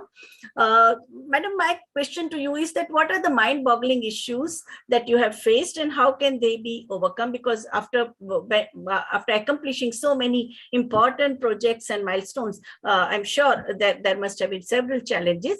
And what has been your personal experience of odds and challenges and successes and failures that you have faced, and what kind of applauses and criticism that you got, and what was your response whenever you encountered any hostility or any adverse circumstances? Over to you, Madam Shazi. Yeah.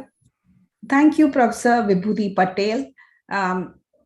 Good afternoon, everyone. Thank you for inviting me to this esteemed panel of women heads of institutions. Thank you so much. It's a pleasure. I would briefly go through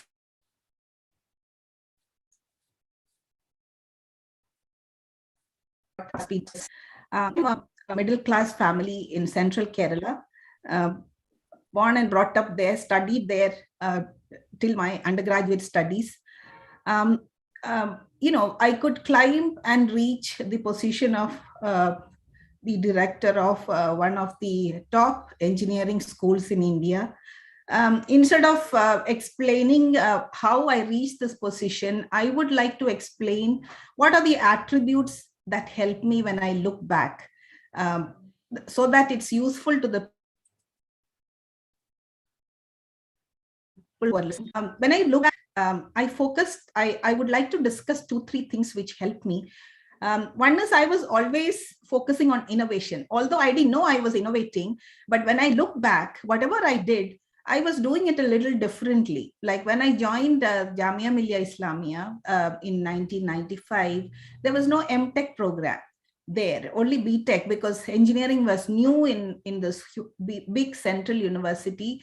So I started the first MTech program, but it was a new program with industry support.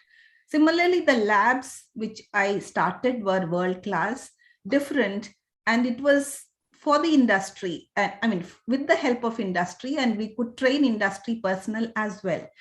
In Trichy also, we continued this innovation and we did things differently. That is why we could do well. This seminar being organized from that part of the of Tamil Nadu. I don't have to explain what we did in Trichy, but we did very well. My request to everyone here is you do things a little differently. You just don't follow what others are doing.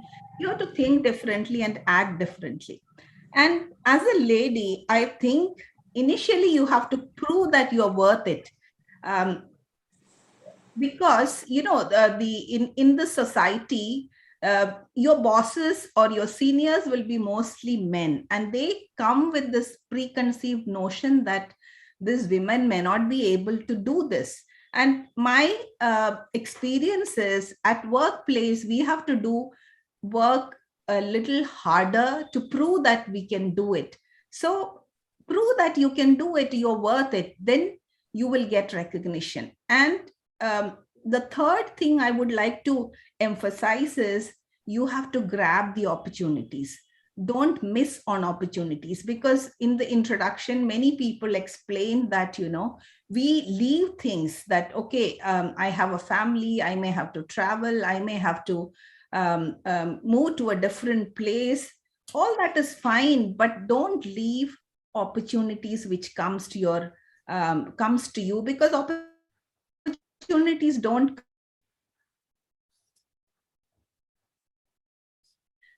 all the time in life. Because when I think of my career, I was very happy. I wanted to be a teacher all my life, and I wanted to be in Kerala because that's where I was born and brought up and studied. So when I got a job in REC Calicut after my MTech from IIT Madras, I was very happy, excited. I left all the other industry jobs which I was offered, including engineering services. I went to teach in REC Calicut. But when I got married, I had to move to Delhi. So I resigned my job in REC Calicut and joined a full-time PhD in IIT Delhi with great reluctance at that time. But then I think that was one of the best things I did, because I got a wonderful person as my husband. And I had a PhD at the age of 28 in engineering. So that move was very important for me. So that was an opportunity which came, which I grabbed. And second opportunity was when after my PhD, I was working in Delhi College of Engineering, which was one of the top 10 institutes. But then it was moving out of Delhi and I could not travel so much every day. So I moved to Jamia Millia Islamia, which is a 100-year-old university, but not an engineering institution. And that was another best career move I made, because there I was free to innovate. I could set up my own lab, my own MTech program, a lot of initiative, started the Center for Innovation. And the third career move I made was when I was well settled in Delhi. I got this opportunity to be the director of NIT Trichy, and my family forced me to go. They said, it's a public service, you have to go.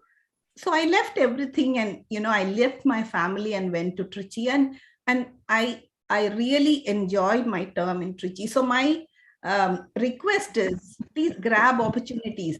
Now, how do you do it? What are the challenges in doing so? There are many challenges. I must thank my, society where I was born and my family for a unbiased upbringing while I was a child. Because there was no difference between me and my brother. We were given equal opportunities. But then when I moved to the north, I realized that that's not the case with most of the women. They had to really fight hard to be equal.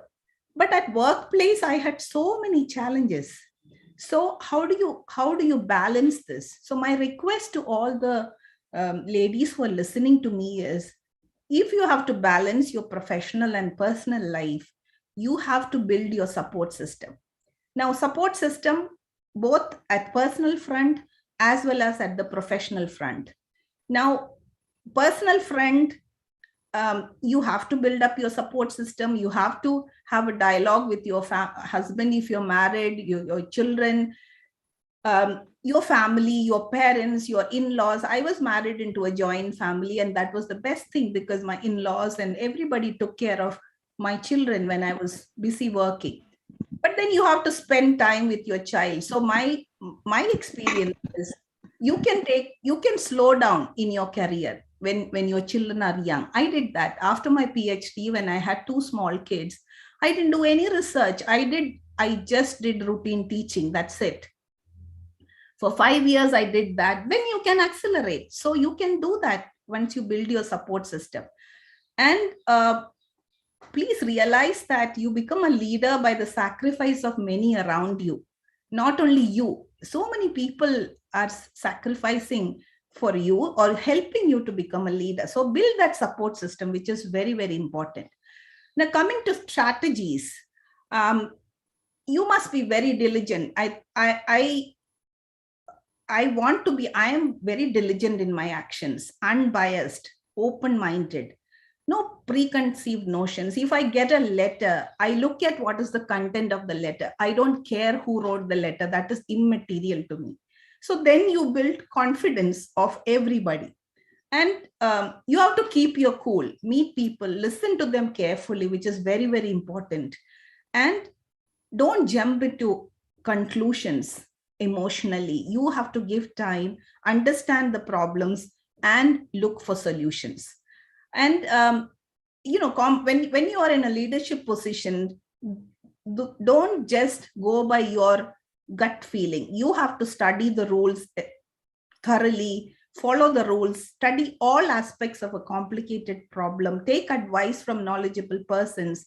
However, take your final decision unbiased.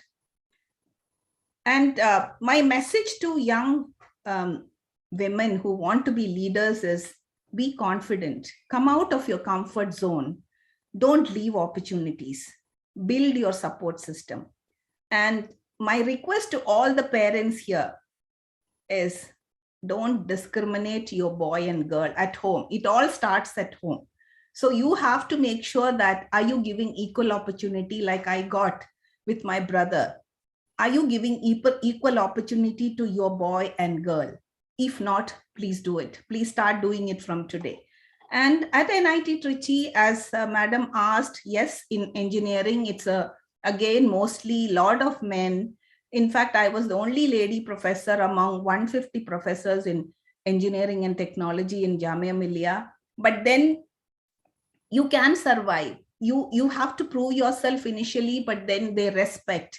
I have seen the respect which comes into a meeting when I walk in among, maybe the rest, everybody would be men. But then when a lady walks in, every meeting gets some decorum comes into the meeting. So there are challenges, there are opportunities, and I think we are waiting for more women to come in and make the system and the technical world also a better place. I would be willing to answer any other questions. Thank you very much for this opportunity. Thank you, Professor Minnie Thomas. You are a role model for all the engineering students of our country. And I think your message you have given of unbiased upbringing, very important, and equal opportunity that boys and girls need to have. Currently, our country is facing major challenge of girls being not opting for STEM subjects. And I think even the World Economic Forum and the Gender Equality Forum has also hammered India, and also translation of degrees into career. I think for that also, your experiences of your life, and you are a leader by example. And I think your message of being diligent, open-minded, and also good listener, every leader has to be. I think that's very important. And the last thing you said, that if you face a problem, find solution. Just don't withdraw. I think that's very, very important learning that we got from your exemplary life. And now I would like to ask our Honorable Principal Vice Chancellor, Professor Muralini Fadnavis. We have been on several panels together. She is Honorable Vice Chancellor of Punya Shloka Ahilya Devi Holkar, Sholapur University. And she holds 30 years of teaching and research experience. She has published 19 books, more than 200 research papers in various national and international journals. And she organized training of trainers, TOTs, for Vidarbha Women's Higher Education, which is considered as a first capacity building for sensitization program for women managers in higher education in Vidarbha. She started 25 career-oriented programs in the institute sponsored by UGC for the first time in Vidarbha, and about 18% of students got placement employment after completing the course. She is also a member of Research and Recognition Reorganization Committee for Economics, RTA MNU, Nagpur, and Nagpur University, IGNOU, Indira Gandhi National Open University, sexual harassment body of the Regional Center of Nagpur. Madam, my question to you is that how do you manage situations of emergency or any kind of a student unrest or a pressure from top that you may have faced as a decision maker in higher education, because you conducted so many TOTs also. That means you had to deal with several ministries and departments. So how did you negotiate the space for the programs which you wanted to launch? Thank you very much, Madam, for kind introduction. First of all, I would like to thank all the 3 universities, those who have made such a wonderful effort to bring all the galaxies of women leaders over here. And there will be a series of all these discussions. So best of luck for that also.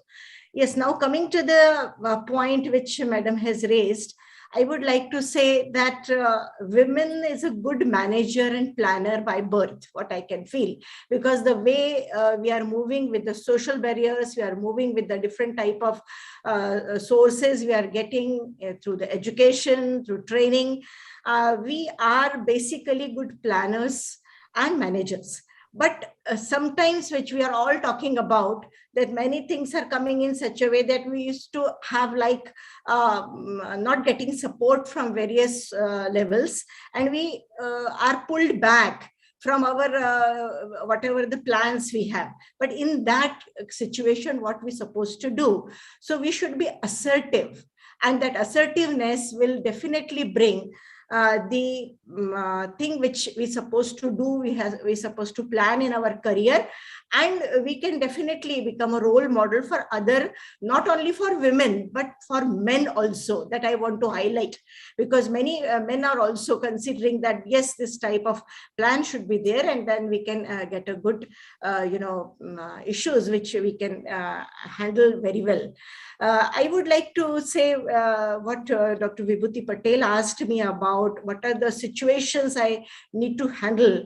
Madam, I would like to tell you that I was totally new to the university, that is Punyashlok Ahilya Devi Holkar University, Solapur. I visited all the universities of Maharashtra as well as other universities, but this university I have never visited, not in any of the capacities. So that was a big question mark, not before me, but before various stakeholders of the society, that how she can able to do this.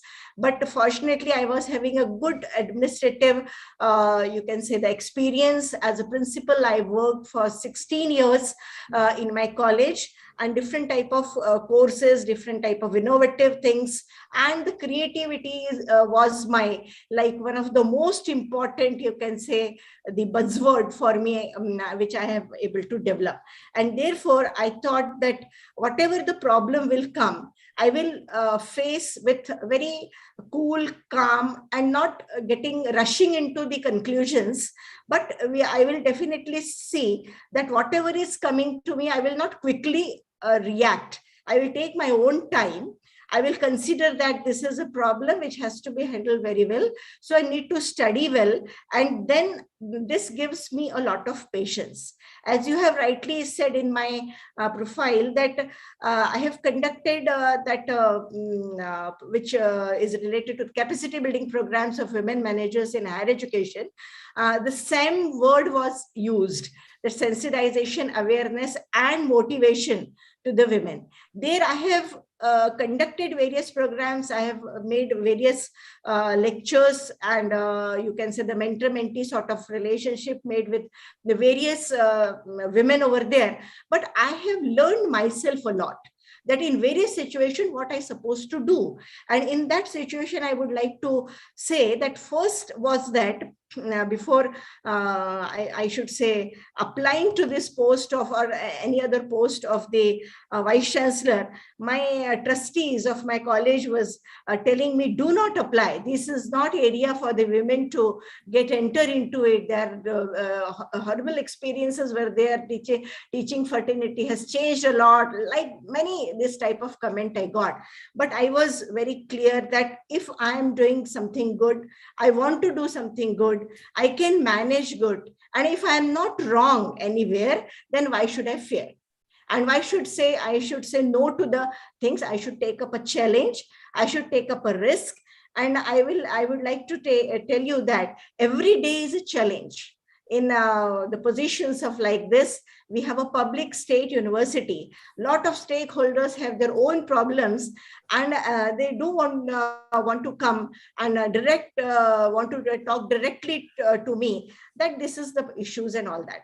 But considering the emergency, the question which you have raised, I would like to put one incidence that I was working with such people over here, but they are not working as per the tune of the university requirement. One person from the examination, I was constantly telling him to correct various things, but he was not listening, and various issues raised by him. It is also related to his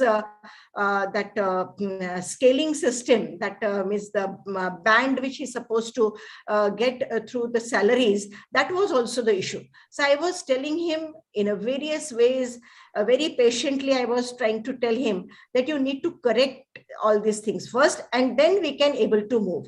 But instead of correcting it, he was having some support from a group, and they have conducted a meeting with the media.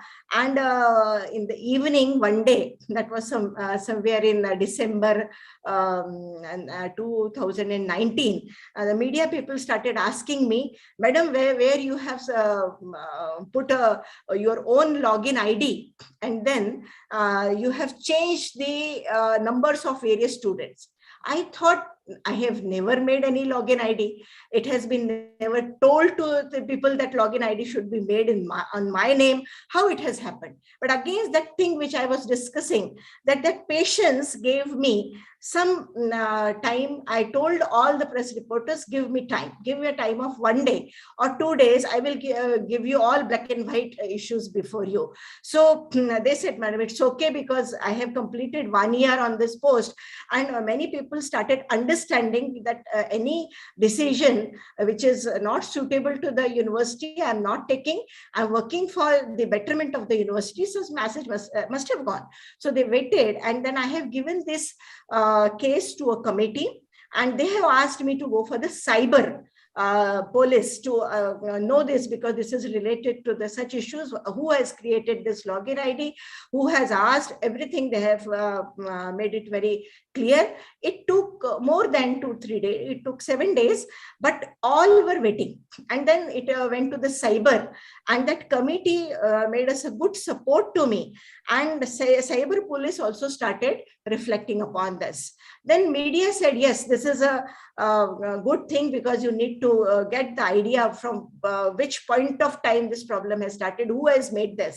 And after a few days, maybe because of Corona also, it took a little more time. But after a few months, it has come that person who was the controller of examination, he did himself by making an arrangement with the persons of the companies. I'll not name the company, but some companies which are responsible for outsourcing different things in the university. So it was now very much clear, and I would like to tell you that 4 persons were found guilty in that, and they have faced 3.5 months jail in the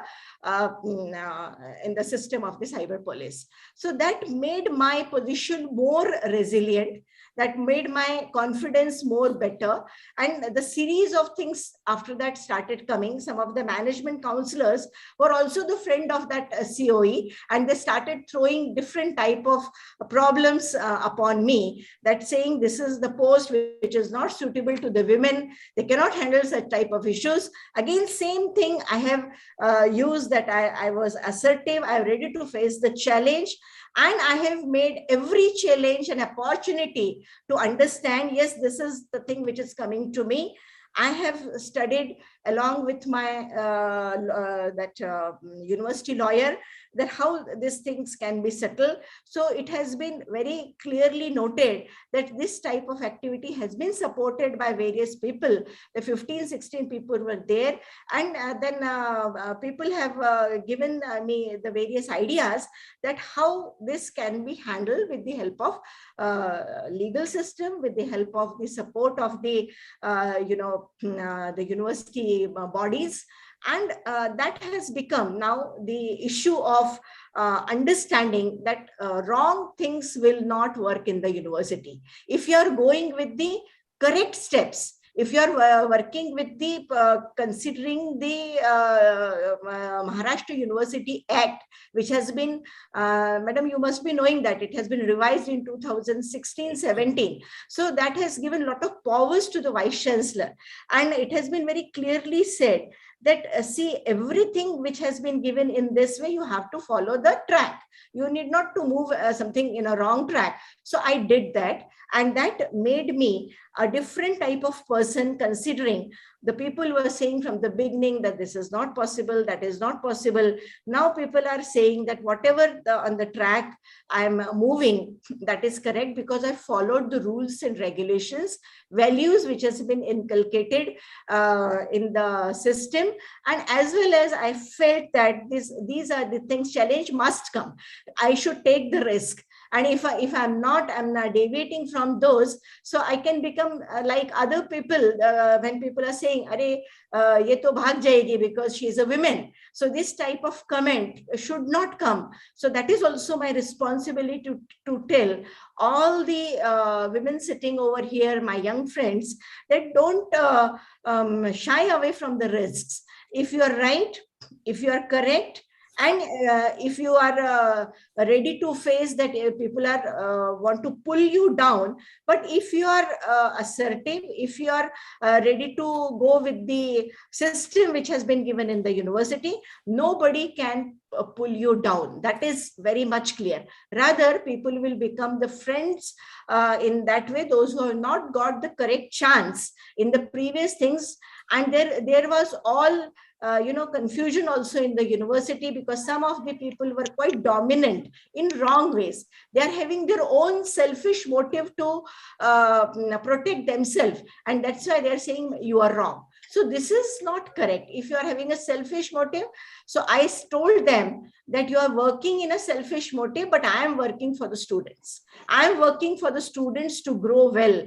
They should understand what are the human values, and they should able to understand what is the out of box model should come in the teaching. So my next thing which I like to tell you, that when I was working as a principal of a college, I brought this add-on courses, as well as now it is known as skill courses. The huge differences were there, and this is not possible. We are there to teach. Why should we ask the students to go for the skill courses? This is not our duty. We are made for just to teach the prescribed syllabus, complete it, go home. So this was the the temperament. We many of us, we know that, but I have made them. Only 20% supported me. I worked with that, and when I left the college, the percentage was just you can say the different. 80% people started supporting me, and 20% I cannot make them any difference. Let it be like that only. But now they are also saying that we have learned a lot from this skill and add-on courses. So what I want to say that this is also the breaking of a stereotype nature.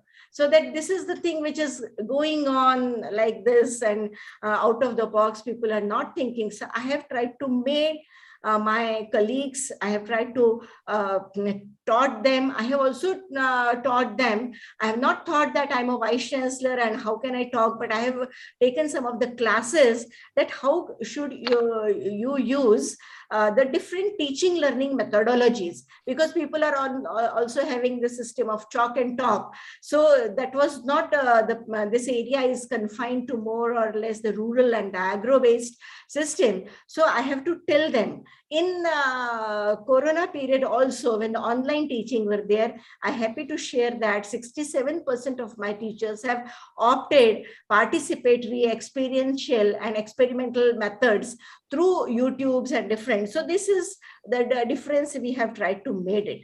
And that's why I said the challenge is there in not every day, but now I have come to say that every minute there is a challenge. Some phone will come, something will come. Even this function is going on, I got 2 messages that this is there and this is not there. So every moment there is there. But again, I would like to say that move towards the creativity and innovation.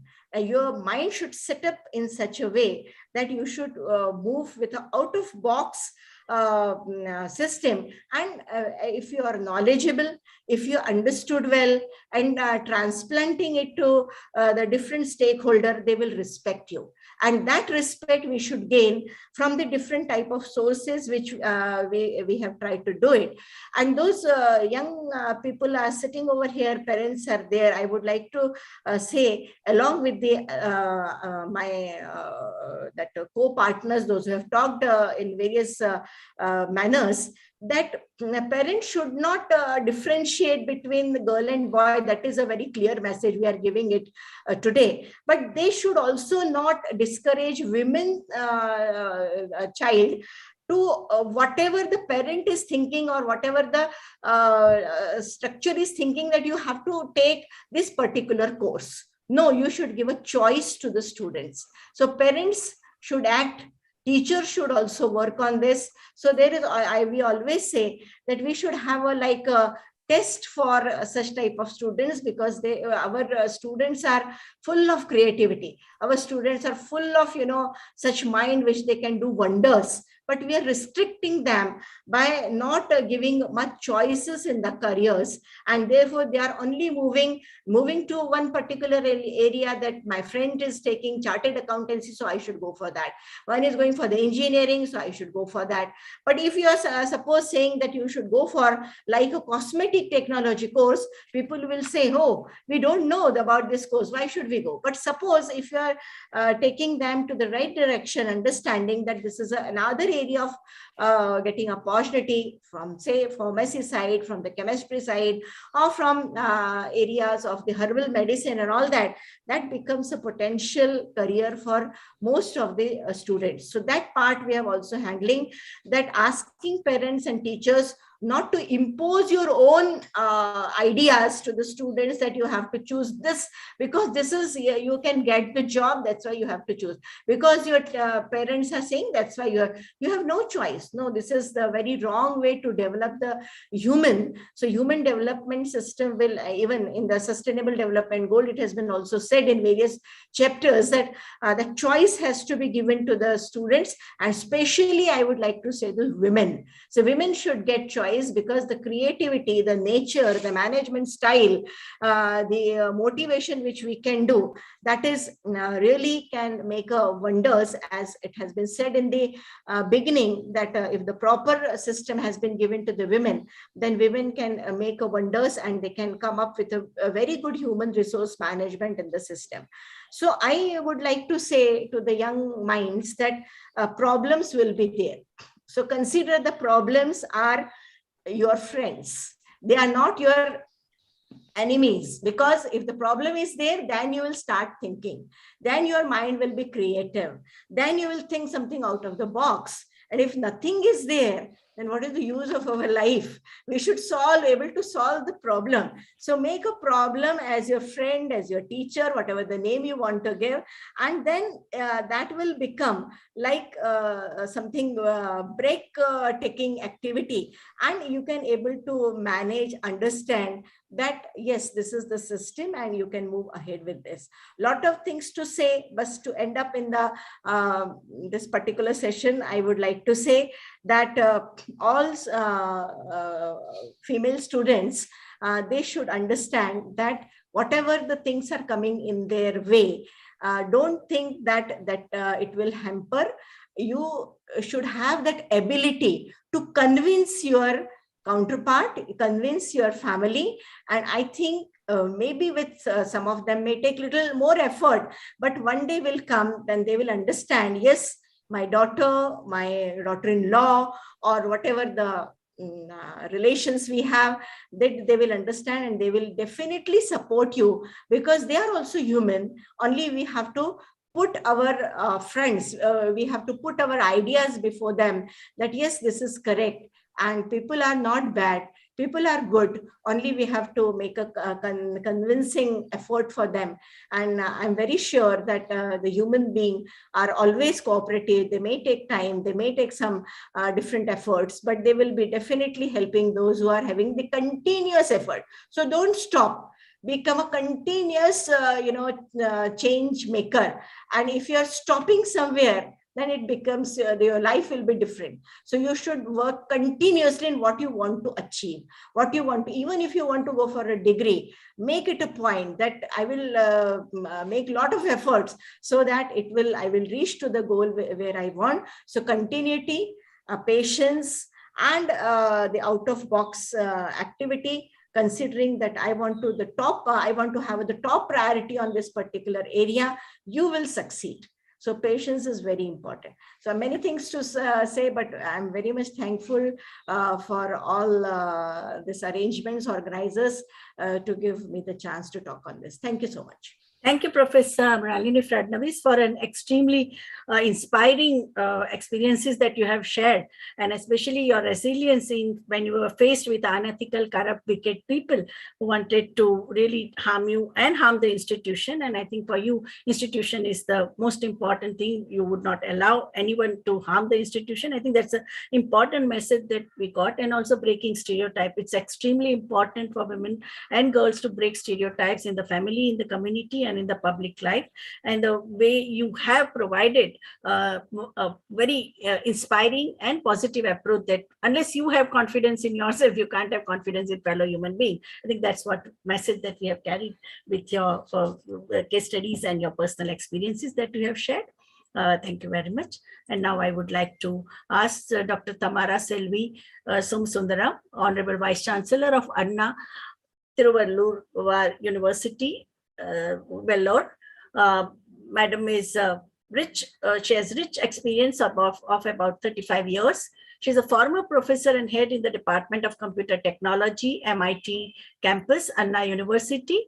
During her tenure in MIT, she had formulated a number of MOUs with various institutions and departments to enhance quality of learning and research programs. She's a professional lifetime member in Association of Computer Machinery, Computer Society of India, International Society of Technology and Education, and the Institution of Engineers. She has published more than 250 research papers and articles in various national and international journals.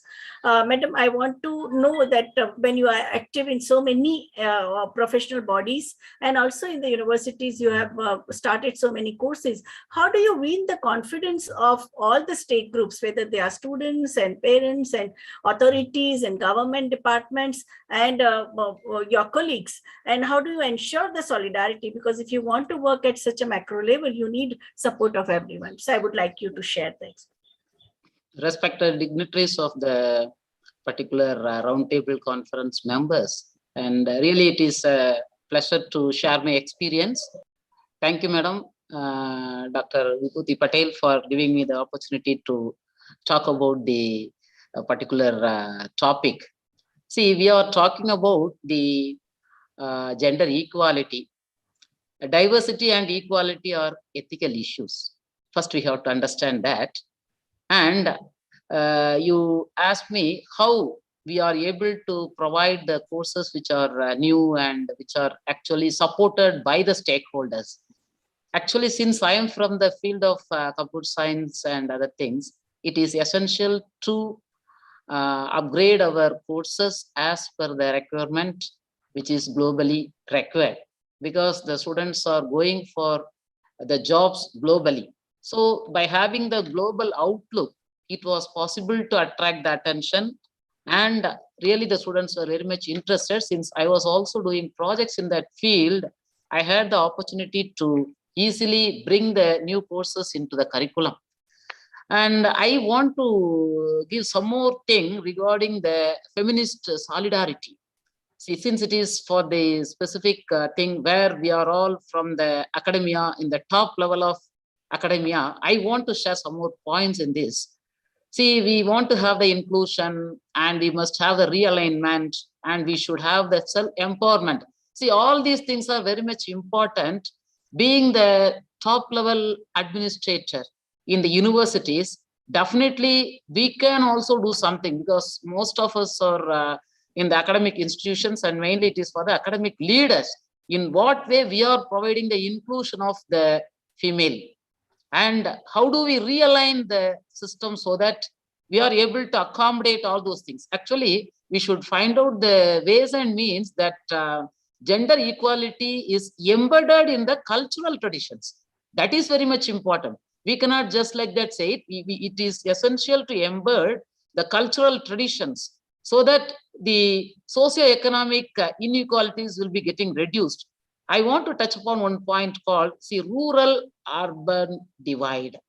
See, when you consider our nation, more than 70% of the students are coming from rural area. There are a lot of differences. Even if you consider the various academic toppers, that is top line administrators in government, in business, in society and all, you'll be always having the people from mostly urban area or those who are having the exposure in the urban institutions. So we should try to minimize the rural-urban divide. For that, the vice chancellors may be able to do something so that we should create the awareness among the rural students also. So that is one of the important aspects we should also focus. Since we are having a lot of other administrative hurdles, so many things about research, financial, academic activities, we don't find time for all such activities. When we are having such meeting, we are talking about all those things. What I want to say is, it is also part of our game to bring certain aspects to reduce the rural-urban divide. That is one thing. Creating awareness among the rural students, that also we should have some meeting and we should propaganda that ideas and all those things. And we must have the actual self-confidence level. For women, it is really, we are fortunate to have the problem-solving skill better than gents. Since you are always subjected to most of the challenges in the family, how to manage the time, how to balance the life, all those things are naturally balanced, or you are having the inherent talent for managing all those things. So we should not have any inferiority complex. We are having better problem solving skill, and we should have the self-confidence when you face the difficulties in the organization. So it is a positive thing. And also most of us told that, see, I was the only student out of 81 mechanical engineering students when I was doing my BE mechanical engineering. See, I never thought that it is a problem for me. It was a blessing. In our society, they give due respect to ladies. Similarly, in many places, we are very much recognized. I didn't face any problem since I was the only girl in that. I got support from my own student friends, and they were giving me a lot of support being a single girl. And also, I was the only lady faculty in mechanical engineering. Like that, there were a lot of such things. And also in Anna University, I was very much comfortable because they always consider the good ideas and hard working being recognized. So when you are having the opportunity to work in a well-reputed institutions, these problems may not be very much prevalent. What I want to insist is the institutions in the rural side, the institutions which are not yet fully developed, they want more and more importance for all such things. So we should focus on such things too. And being the solidarity, we are having a lot of movements like, see, he for she, UN global solidarity movement. So we must introduce such things, and how to associate our institutions with all such things will be giving a global view. So we should bring the societal transformation through democratic engagement. That is very much important. We cannot force, or we cannot simply tell we should do like that. We cannot change the society overnight. They are used to all such things. See, we say that we should not treat both female and male children differently. Even in the educated family, you go and see. I have seen in my own close circle, there is a difference between the treatment of girl child and female child. Girl child means she has to go and take her food and she has to wash the plate. Whereas for the boy child, even the mothers like us, they are also serving the male child in a different way. See, we talk orally. What I want is, whatever we think, that's what we have to tell. Whatever we tell, that's what we have to do. That will always yield the good solution. And I hope we must be able to embed the cultural traditional movements that resist the socio-economic engagement. So it is very much important to give importance for the girl children and women empowerment. For that, what are the things we can do? That's what we are very much interested, and we should execute such things. I thank you all for this opportunity to share my views. Thank you, Ananda. Yeah. Thank you, Professor Thamaraselvi Somsundaram, for very, very important and thought-provoking idea where you are talking about why importance of global thinking, feminist solidarity, and also equal treatment to girls and boys, and most important that there should be consistency between what we are preaching and what we are practicing. And I think global solidarity is extremely important. That has been the mantra of women's movement, and also social transformation has to be our final goal, and we have to strive in a democratic way. So that's a very important learning that we got from you. Now I would like to ask Dr. Professor Sona Jharia Means. She completed her, she's the Honorable Vice Chancellor of Sido Kanu Murmu, SKM University in Dumka. She completed her higher studies in mathematics and computer science from Jawaharlal Nehru University, Delhi, and Madras Christian College, Chennai. She has published more than 70 research papers and articles in international journals, books, chapters, and also reputed international conferences. She has presented papers. She has also authored nearly 10 articles in edited volumes in the area of science, religion, dialogue. And she is also a member of various institutional bodies like University Grants Commission's various committees, Department of Science and Technology, Selection Committee for Central Universities, and UPSC, and Internal Complaints Committee of various government organizations. Madam, my question to you is that what adversities did you had to face in your ascendance to the decision-making bodies and ultimate culmination of it being in a position of Vice Chancellor? And who were your guiding forces? And from where did you get your inspiration to become an academic leader in a university? Thank you very much, Professor Patel, for inviting me with the kind introduction. It's my proud privilege to be part of this preliminary panel of so many Vice Chancellor colleagues, and also a lot of women who are leaders in themselves, and probably women who are aspiring to be. And I hope there are a few men also in the audience who are here, not out of compulsion, but hopefully out of choice to be, engaging in celebration of, celebrating women's leadership. Although the theme of the series of roundtables are beyond boundaries, and I think I'm reminded of myself telling somebody that boundaries are good number of times and mostly drawn by ourselves. Probably, the external, the society, the family, anybody, but by what they say, unless they get to the punitive part of it, is their perception. But then we may be one of the very important reasons for drawing that boundary.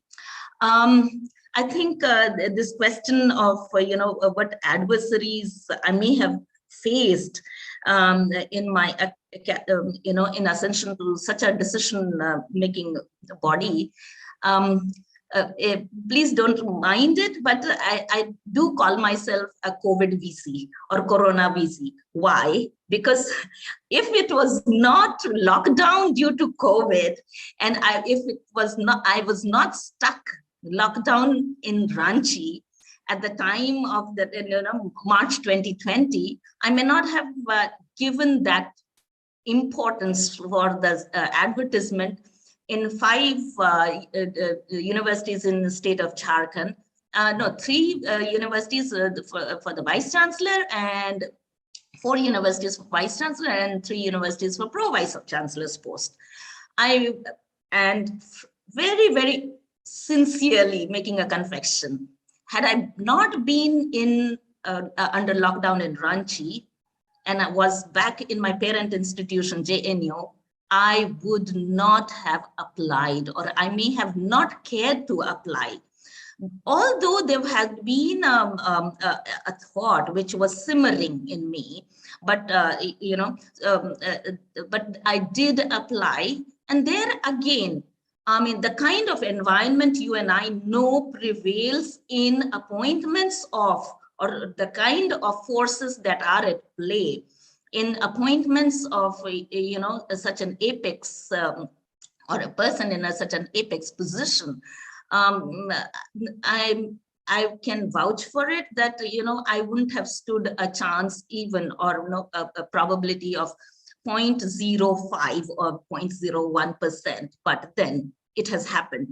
And after joining my this position in June 2020, under severe lockdown situations, there have been challenges in this place, which is called Dumka. It's in the eastern part of Jharkhand, which stands out like a horn, a rhino's horn, okay, and is the 6 districts that are under the like the constituency of this university are not very well developed districts. So therefore, it's been not only a challenge, but that, like the way I take challenges as an opportunity, I see them as an opportunity. I do agree with the previous speaker saying take problems as friends. I have always, since my childhood, considered problems or challenges as the opportunities, and they have probably contributed to towards what I am today, because I have always tried to overcome. Now, going back to my career, I did start as an assistant professor in Barkatullah University, Bhopal, in the Department of Computer Science.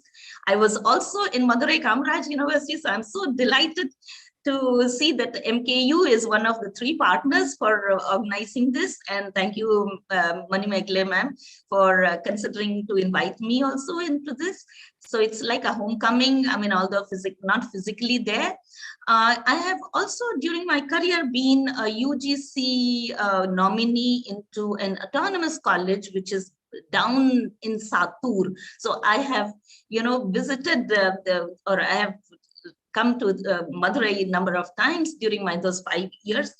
And so probably these are some of the reasons that you would find in comparison to some of my other colleagues who have had numerous and large number of publications.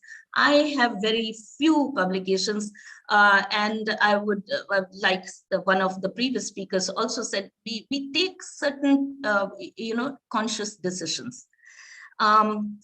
So I would like to make a point saying, for me to be for 30 years in JNU has been a nurturing and a period of the kind of administrator I may have turned out to be now. And therefore, I think I wouldn't say that I've had any adversaries or adverse situations in acquiring my administrative skills. Because in JNU, like in MKU also, I had to take up wardenship in one of the hostels, girls' hostels. And then, so in JNU, because it used to be, it was earlier, at least 30 years ago, it was a smaller community and lesser number of students, yet some of the administrative responsibilities related to residential life had to be taken up by teachers. And so that is one. So one does, in JNU, everybody did begin by being a warden.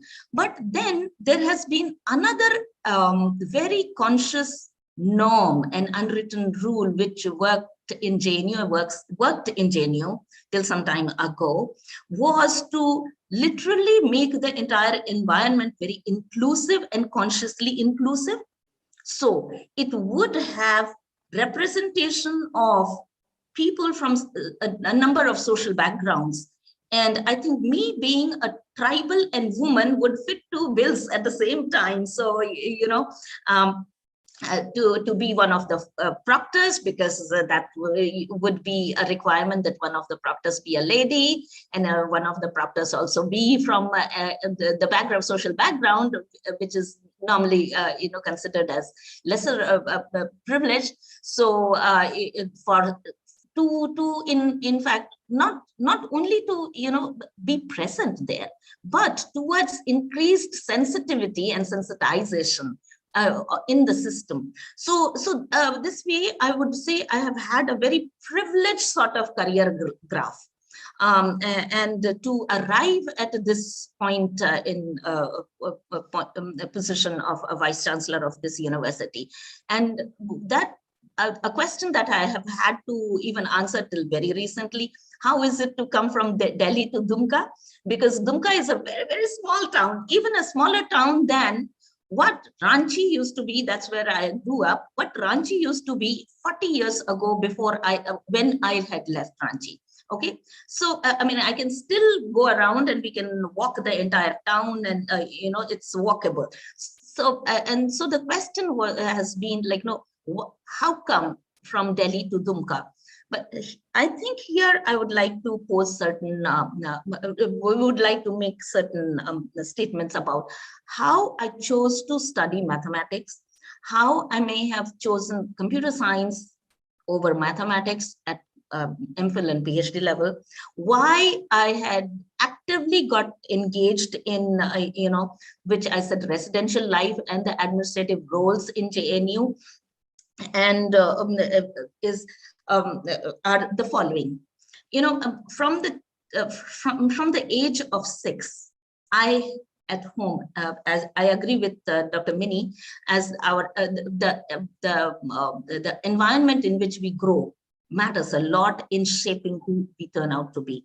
And so I would listen, hear from my parents saying, we do not have tribal mathematics teachers who would teach tribal students, encouraging them to take up this subject or that subject, especially science and mathematics of all the subjects. Because I don't want to get into it, but then I can tell you a good number, good 90 to 95% students who would like to study, who have aptitude for these subjects, way back, let's say 50 years ago, have consistently been discouraged. And I can tell you from data now that discouragement has become structural. It's not only at a personal level, but it's become a structural, because you see, out of 27,000 students who took admission in 2020 in the undergrad programs in my university, less than 4,000 students took admissions in BSc, honors or general. It's not that the students in Santal, and less than 1,000 took commerce, opted for commerce, BCom. It is, I believed this, and I did find out also that it's not that the students of this region love humanities or art subjects. The data is that science is not offered at +2 level. I don't understand why. Commerce is also not offered at +2 level, because as opposed to science, commerce doesn't require a laboratory. Okay, so it's not only discrimination, but deprivation, which has become so structural. And therefore, when I chose the subject, I was driven by this need, the requirement of teachers who would encourage students and would teach students. Now later on, you see, then it became like, no, we need and so I wanted to fit that requirement and be a teacher. Okay. And then when you are a teacher, well, as I mentioned, from Bhopal, I started my career. I came also to MKU and I did land up in JNU. But then for the past 19 months, I have been in Sidhu Kanu Murmu University.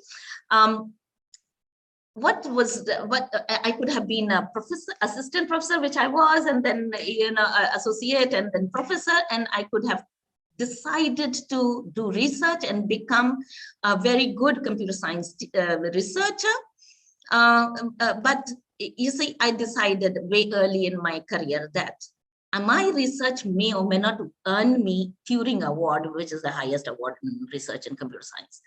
So, but then what else is the need of my society? What drove me to these disciplines was also for youngsters to have trailblazers.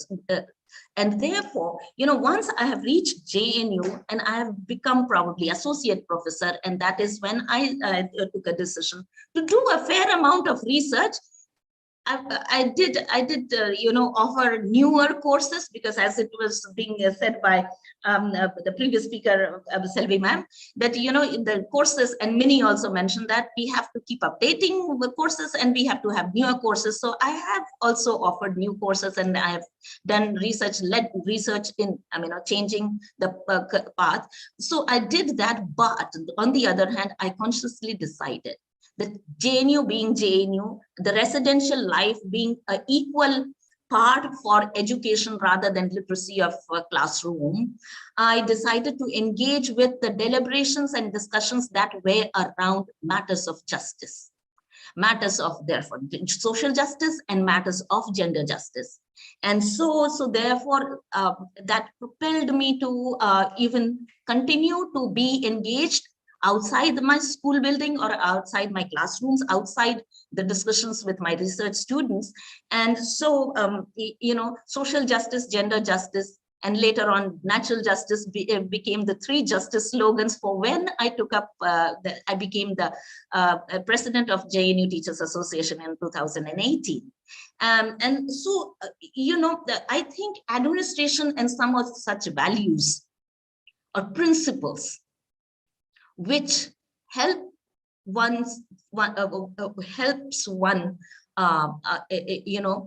decide the framework within which one would work. Definitely, I do agree, like it was being said earlier, you see, that the structure and the statutes do matter. So rules are there. Rules are not to be flaunted or violated at all. But on the other hand, wherever there is flexibility in the rule, because we know how statutes are also not so specific, they leave that space for ambiguity in order to make customized solutions. So wherever the flexibility is there, or we encounter an instance of injustice, that is when the values must come in picture, and probably these principles which decide or define our framework would help us take decisions which would which can take us through. The other thing which has also I have consciously done is that worked, as I was trying to say, why I did certain kind of research also was not only to prove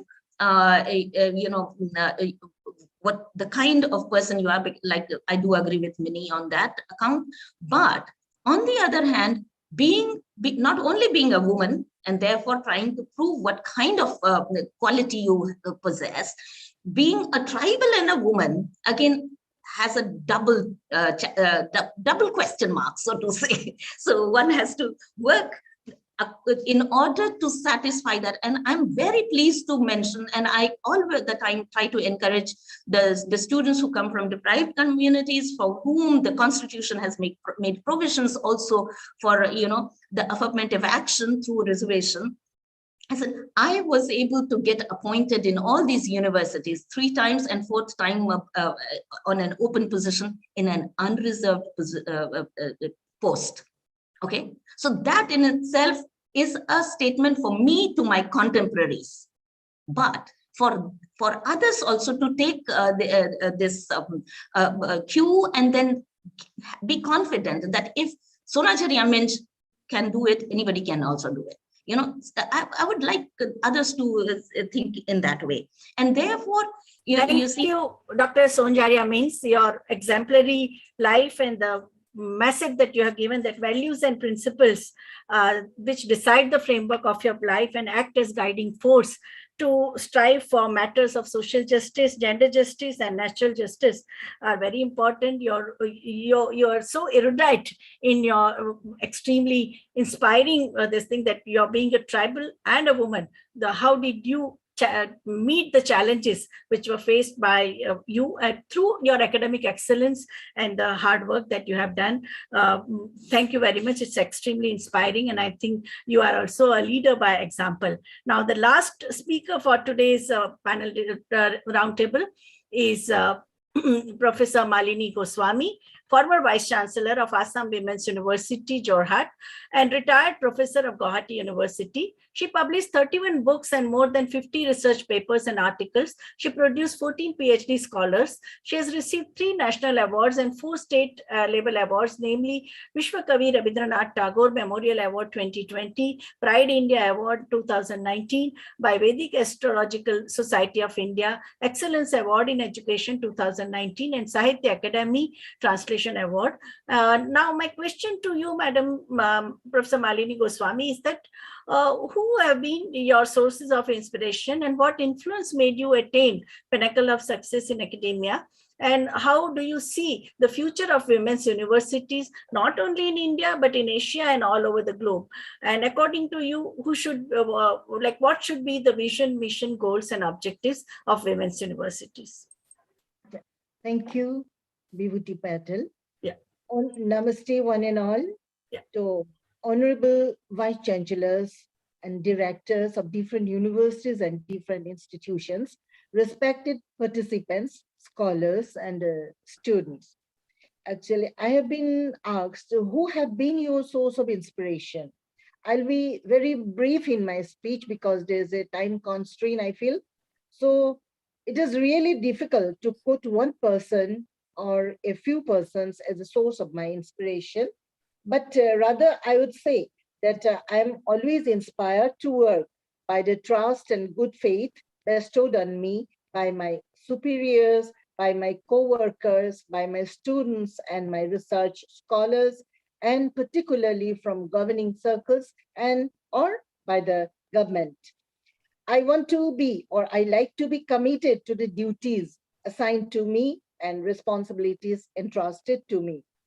And particularly if it is for the cause of the education and particularly for the cause of the education for women. And I believe in performance. So I have respect for those who judge my performance and not my dress and car and my house and my all other things, my erudition and all other things. I believe on those who judge my performance only. And definitely, I keep very thin mark of demarcation between man and woman, boy and girl. So I always look upon boys and girls, my elders, whether it is a male or female, I don't know. So definitely all those people encouraged me. My gurus, definitely my gurus and my successful elders, they definitely inspire me by their works and deeds. The achievers before me inspire me to think and work for the development of an institution or an university, and particularly an institution for women and in a university for women. And so I'd like to say, I'd like to send a message to the young women that don't wait for someone to inspire you, or please don't wait to be inspired by someone. Rather, you get inspired by yourself. You have confidence on yourself. And the second question I was given, that what influences made you attain the pinnacle of success in academia? I never think that I have attained any success in academia. I consider myself a student yet. I'm a student of literature in general, and as a student of Sanskrit in particular. And my field of work, my interest is Indian thought, philosophy, history, and heritage are my first interest. And in my academic career, the thinkers and the critics, both the Oriental and Occidental, don't put in, I'll advise the young women, don't put any line. Though I'm a student of Indian culture, Indian heritage, I'll say, please look, be global, be global. Don't, being a woman, be a global woman during these days. So the thinkers and the critics, both Oriental and Occidental, provoke me to think in my own way. Your way is your way. You may be encouraged, influenced, but be yourself and think in your own way, work in your own way. Their works open up new dimensions, no doubt. Our elders, they open up new dimensions for the students like us. A piece of literary creation in any form definitely attracts me, and those things only encourage me. The critics, the thinkers, the literary thinkers, both ancient and recent, and both the Western and the Eastern, enrich me with new ideas and innovations in the field. And all these things influence my feelings, thinkings, emotion, my intellect, and all those things inspire me to write also. And the question, I'll be very brief. And what is the future of Women's University? Future of Women's University is bright. I was the first Vice Chancellor of Assam Women's University. That is the only women university in Assam or in the Northeast India. So I was the first Vice Chancellor, and as the first Vice Chancellor, I had a lot of responsibilities to set up the university. So constituting the academic council, all the constituents of a university, the academic council, the executive council, the court, and everything, and revising the syllabus, introducing, even in the period of Corona, the Assam Women University is the first institution which conducted an online examination, even in the BA classes, in the undergraduate and the postgraduate classes. So I think women cannot, it is not that women cannot do anything, even a women university can start a new challenge, face the challenges and start a new system like online examination system, even in the undergraduate level, where there are thousands of students. And during the Corona time, it was very tough, but my staff, my colleagues, my co-workers, and particularly my students, they cooperated a lot, and we could win. We could win the race. So I think there are lots of hurdles, no doubt, but it is true that the future of women university is very bright, but we should proceed cautiously and very carefully, and we must be focused in our goal. And that's all. Thank you so much. Thank you, Bibhuti Patel, and thank you one and all for giving me an opportunity. And actually, particularly, I am thankful for giving me the opportunity to introduce a budding university like Assam Women's University, the only university in the Northeast India. Thank you so much. Thank you, Professor Malini Goswami, for such a important, it shows that you have generated tremendous goodwill. And I think self-motivation is a very important message that you have given us, that it's very important. I was touched by your humility, that you say that you are a lifelong learner, and your pursuit for knowledge from any sources, Oriental, Occidental, any source of thinkers. I think we have to keep all the doors and windows open for any ideas, but then finally we decide what's good for what's my way. I think it's a very important message that you have given. And with this, I think we come to an end of our roundtable, and I thank all Honorable Vice Chancellors, Professor Sudha Sheshayan, Professor V.S. Elizabeth, Professor Mini Shaji Thomas, Professor Muralini Fadnavis, Professor Tamarai Selvi, Professor Sonjaria Mins, and Professor Malini Goswami. And I would like to just sum up that all of them have given us a very important learnings. And it is a time that the higher education system in our country generates more supportive environment and recognizes women educators as leaders who are goal-driven, clear in their vision, mission, goals, and objectives, focused, accomplished, successful administrators, visionary academicians in the 21st century knowledge economy. Let us rethink how we approach women's leadership rather than well-intentioned comments and platitudes that may like they are in practice, but in practice, if you are dismissive, condescending, patronizing, caste-based or sex-based or racist, then we don't achieve anything. So I think it's a very important to have ensure power and resources to women leaders, and hope this session will serve us as a guiding light for the future leaders in the Indian higher education institutions. Thank you very much. Over to the organizers. Thank you. Thank you very much, Uti. We must also join that EC meeting of IAWS. So quickly we will have our vote of thanks and thank you.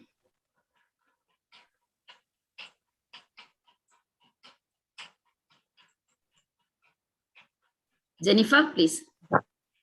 Now I request Dr. Jennifer, Professor and Head, Department of Journal and Science Communication, to deliver a vote of thanks on behalf of the organizing universities.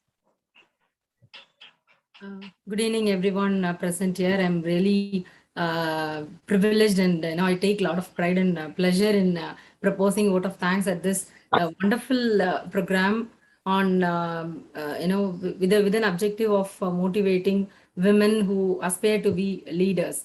As they say, gratitude is the mother of all virtues, and as many life gurus and mentors say, it is one of the important rights that all successful people have got. So again, thanking all those people who have contributed to the successful conduct of this particular roundtable conference series number 1, because well begun is half done, as they say. So we have started this series of roundtable conferences on women and leadership, comprising or from different various walks of life, various fields, on a successful note. And as one of the organizing committee members, I would like to extend a very heartfelt and thanks and gratitude to all those people. Actually, the vice chancellors of 3 universities who have come together to host this particular roundtable conferences. At the outset, I would like to thank Dr. Vaidehi Vijay Kumar, Vice Chancellor of Mother Teresa Women's University, Kodaikanal. A special thank you to ma'am, because you're the strong pillar behind people who are working towards this gender equality through your university and the Center and Department of Women's Studies of Mother Teresa Women's University. And you have been the strong support of this this particular organizing team as well. Thank you so much, ma'am. And your presidential address set the tone for this particular roundtable conference, and you have listed out so many issues that have resulted in the lesser number of women in leadership positions. And we have taken a lot from your talk, and you're really an inspiration to all of us who want to become leaders at some point of time in our professional lives. Thank you, ma'am. And I would like to extend my sincere thanks to Dr. Selvam, Vice Chancellor, Bharatidasan University, Tiruchirappalli. Sir has been present throughout this particular roundtable conference, and I really envy. I hope many of the participants here also would feel jealous of faculty members and staff members for working in Bharatidasan University. Sir has a great, generous heart to extend a very warm, support to all those people who strive harder to achieve this gender equality. I really thank you so much from my bottom of my heart, sir. Thank you so much. And I would like to extend my sincere thanks to the registrars of the 2 universities.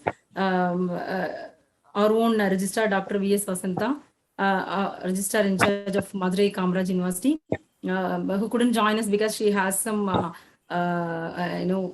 some online meeting with a foreign collaborative US agency. So, and ma'am has been an inspiration for all of us in MKU, and madam has never said no to any of this initiatives. So my personal and on behalf of the organizing committee also, I would like to thank Dr. Vasantha madam and Dr. D. Ramani, Registrar in charge of Mother Teresa Women's University, Kodaikanal. Madam also have played an important role in the successful conduct of this particular roundtable conference, and I thank Ramani madam for your support. And we have listened to many precious gems and pearls of leadership wisdom, words of wisdom straight from the horse mouth, as they say. So we've got an preliminary panel of experts here who have come up with many leadership thoughts and insights from their own experiences. They have just spoken just straight from the heart. I always firmly believe that anything which comes straight from the heart without any calculation, all that stuff, with the right intention, will always be very effective. So I could feel when I listened to all the panel of experts who have shared your experiences and thoughts on leadership, and my special thanks to Professor Vibhuti Patel ma'am for wonderful work in moderating and extracting and energizing and probably giving a space and proper managing space and time to give the panel of experts to share their thoughts. Thank you so much, ma'am, on behalf of the organizing committee. And to begin with, I would like to start off with the first speaker for the day, Dr. Sudha Seshan, ma'am. How she, we all got benefited out of her thoughts on as a medical scientist. She has pinpointed the gender differences, biological differences between male and women leaders, or brains for that matter. So so many leadership traits she has expressed in her talk. And the next speaker, thank you, ma'am, for your wonderful piece of talk on leadership, women leadership.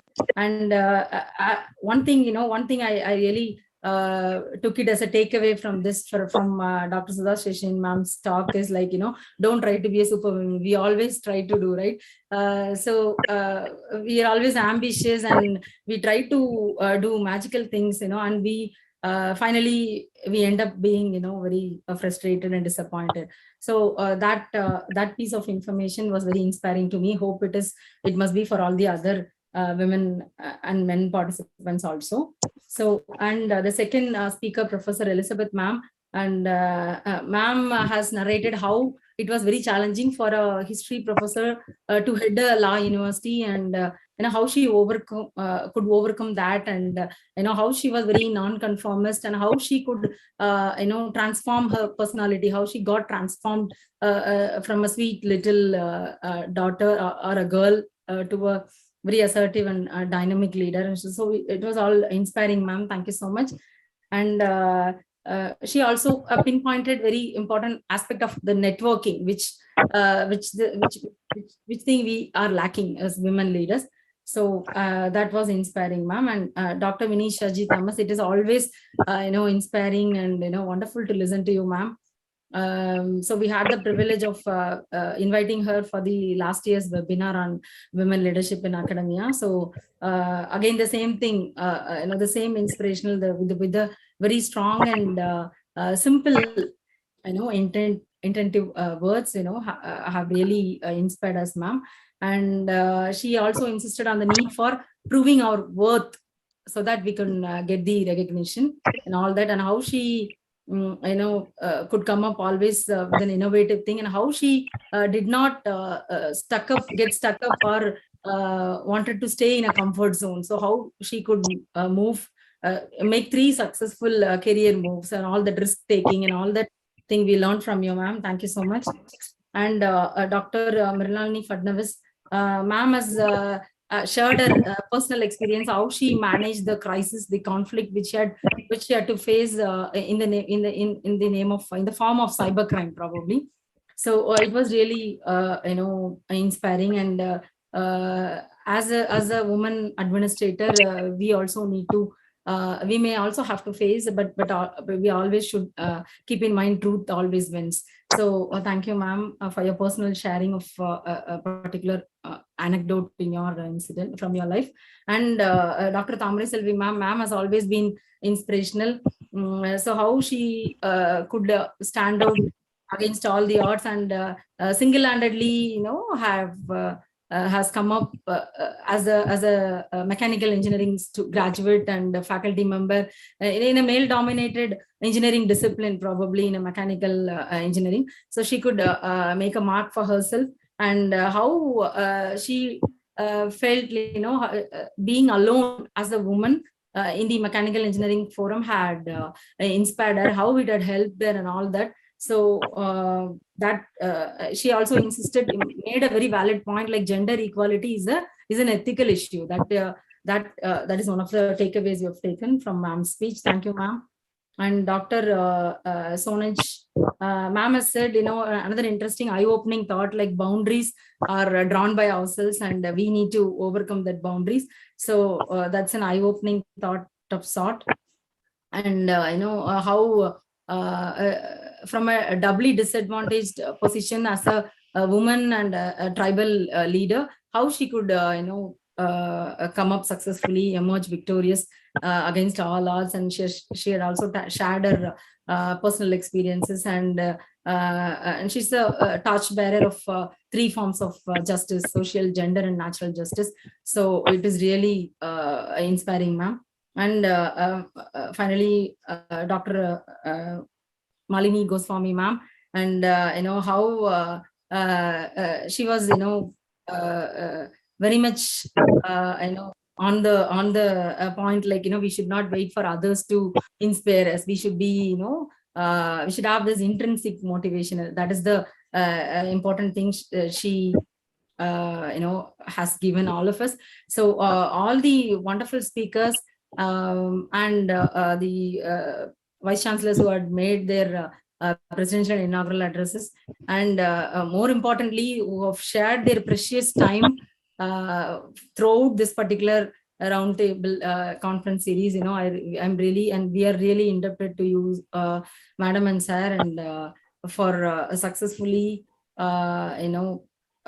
complete this particular first series on women in leadership.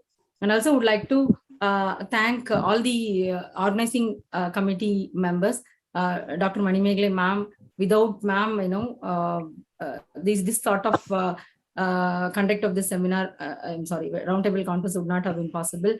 She has been on her toes. She'll be on her toes all the time, and will be busy organizing meetings after meetings. And as she'll play different roles as an organizer, as a speaker, as a teacher, and all that. So thank you, Manimegle ma'am, for being an inspiration and helping us to organize and host such kind of programs. And Dr. Murugeshwari ma'am, who had been a part of this organizing committee team, and Dr. Meena Priyadarshini, and I think Dr. Sonia of Mother Teresa Women's University, and all the other people, off-screen people who have helped, technical people from all the 3 universities, like Mother Teresa Women's University, Madurai Kamaraj University, and Bharatdasan University, for the successful conduct of this particular series.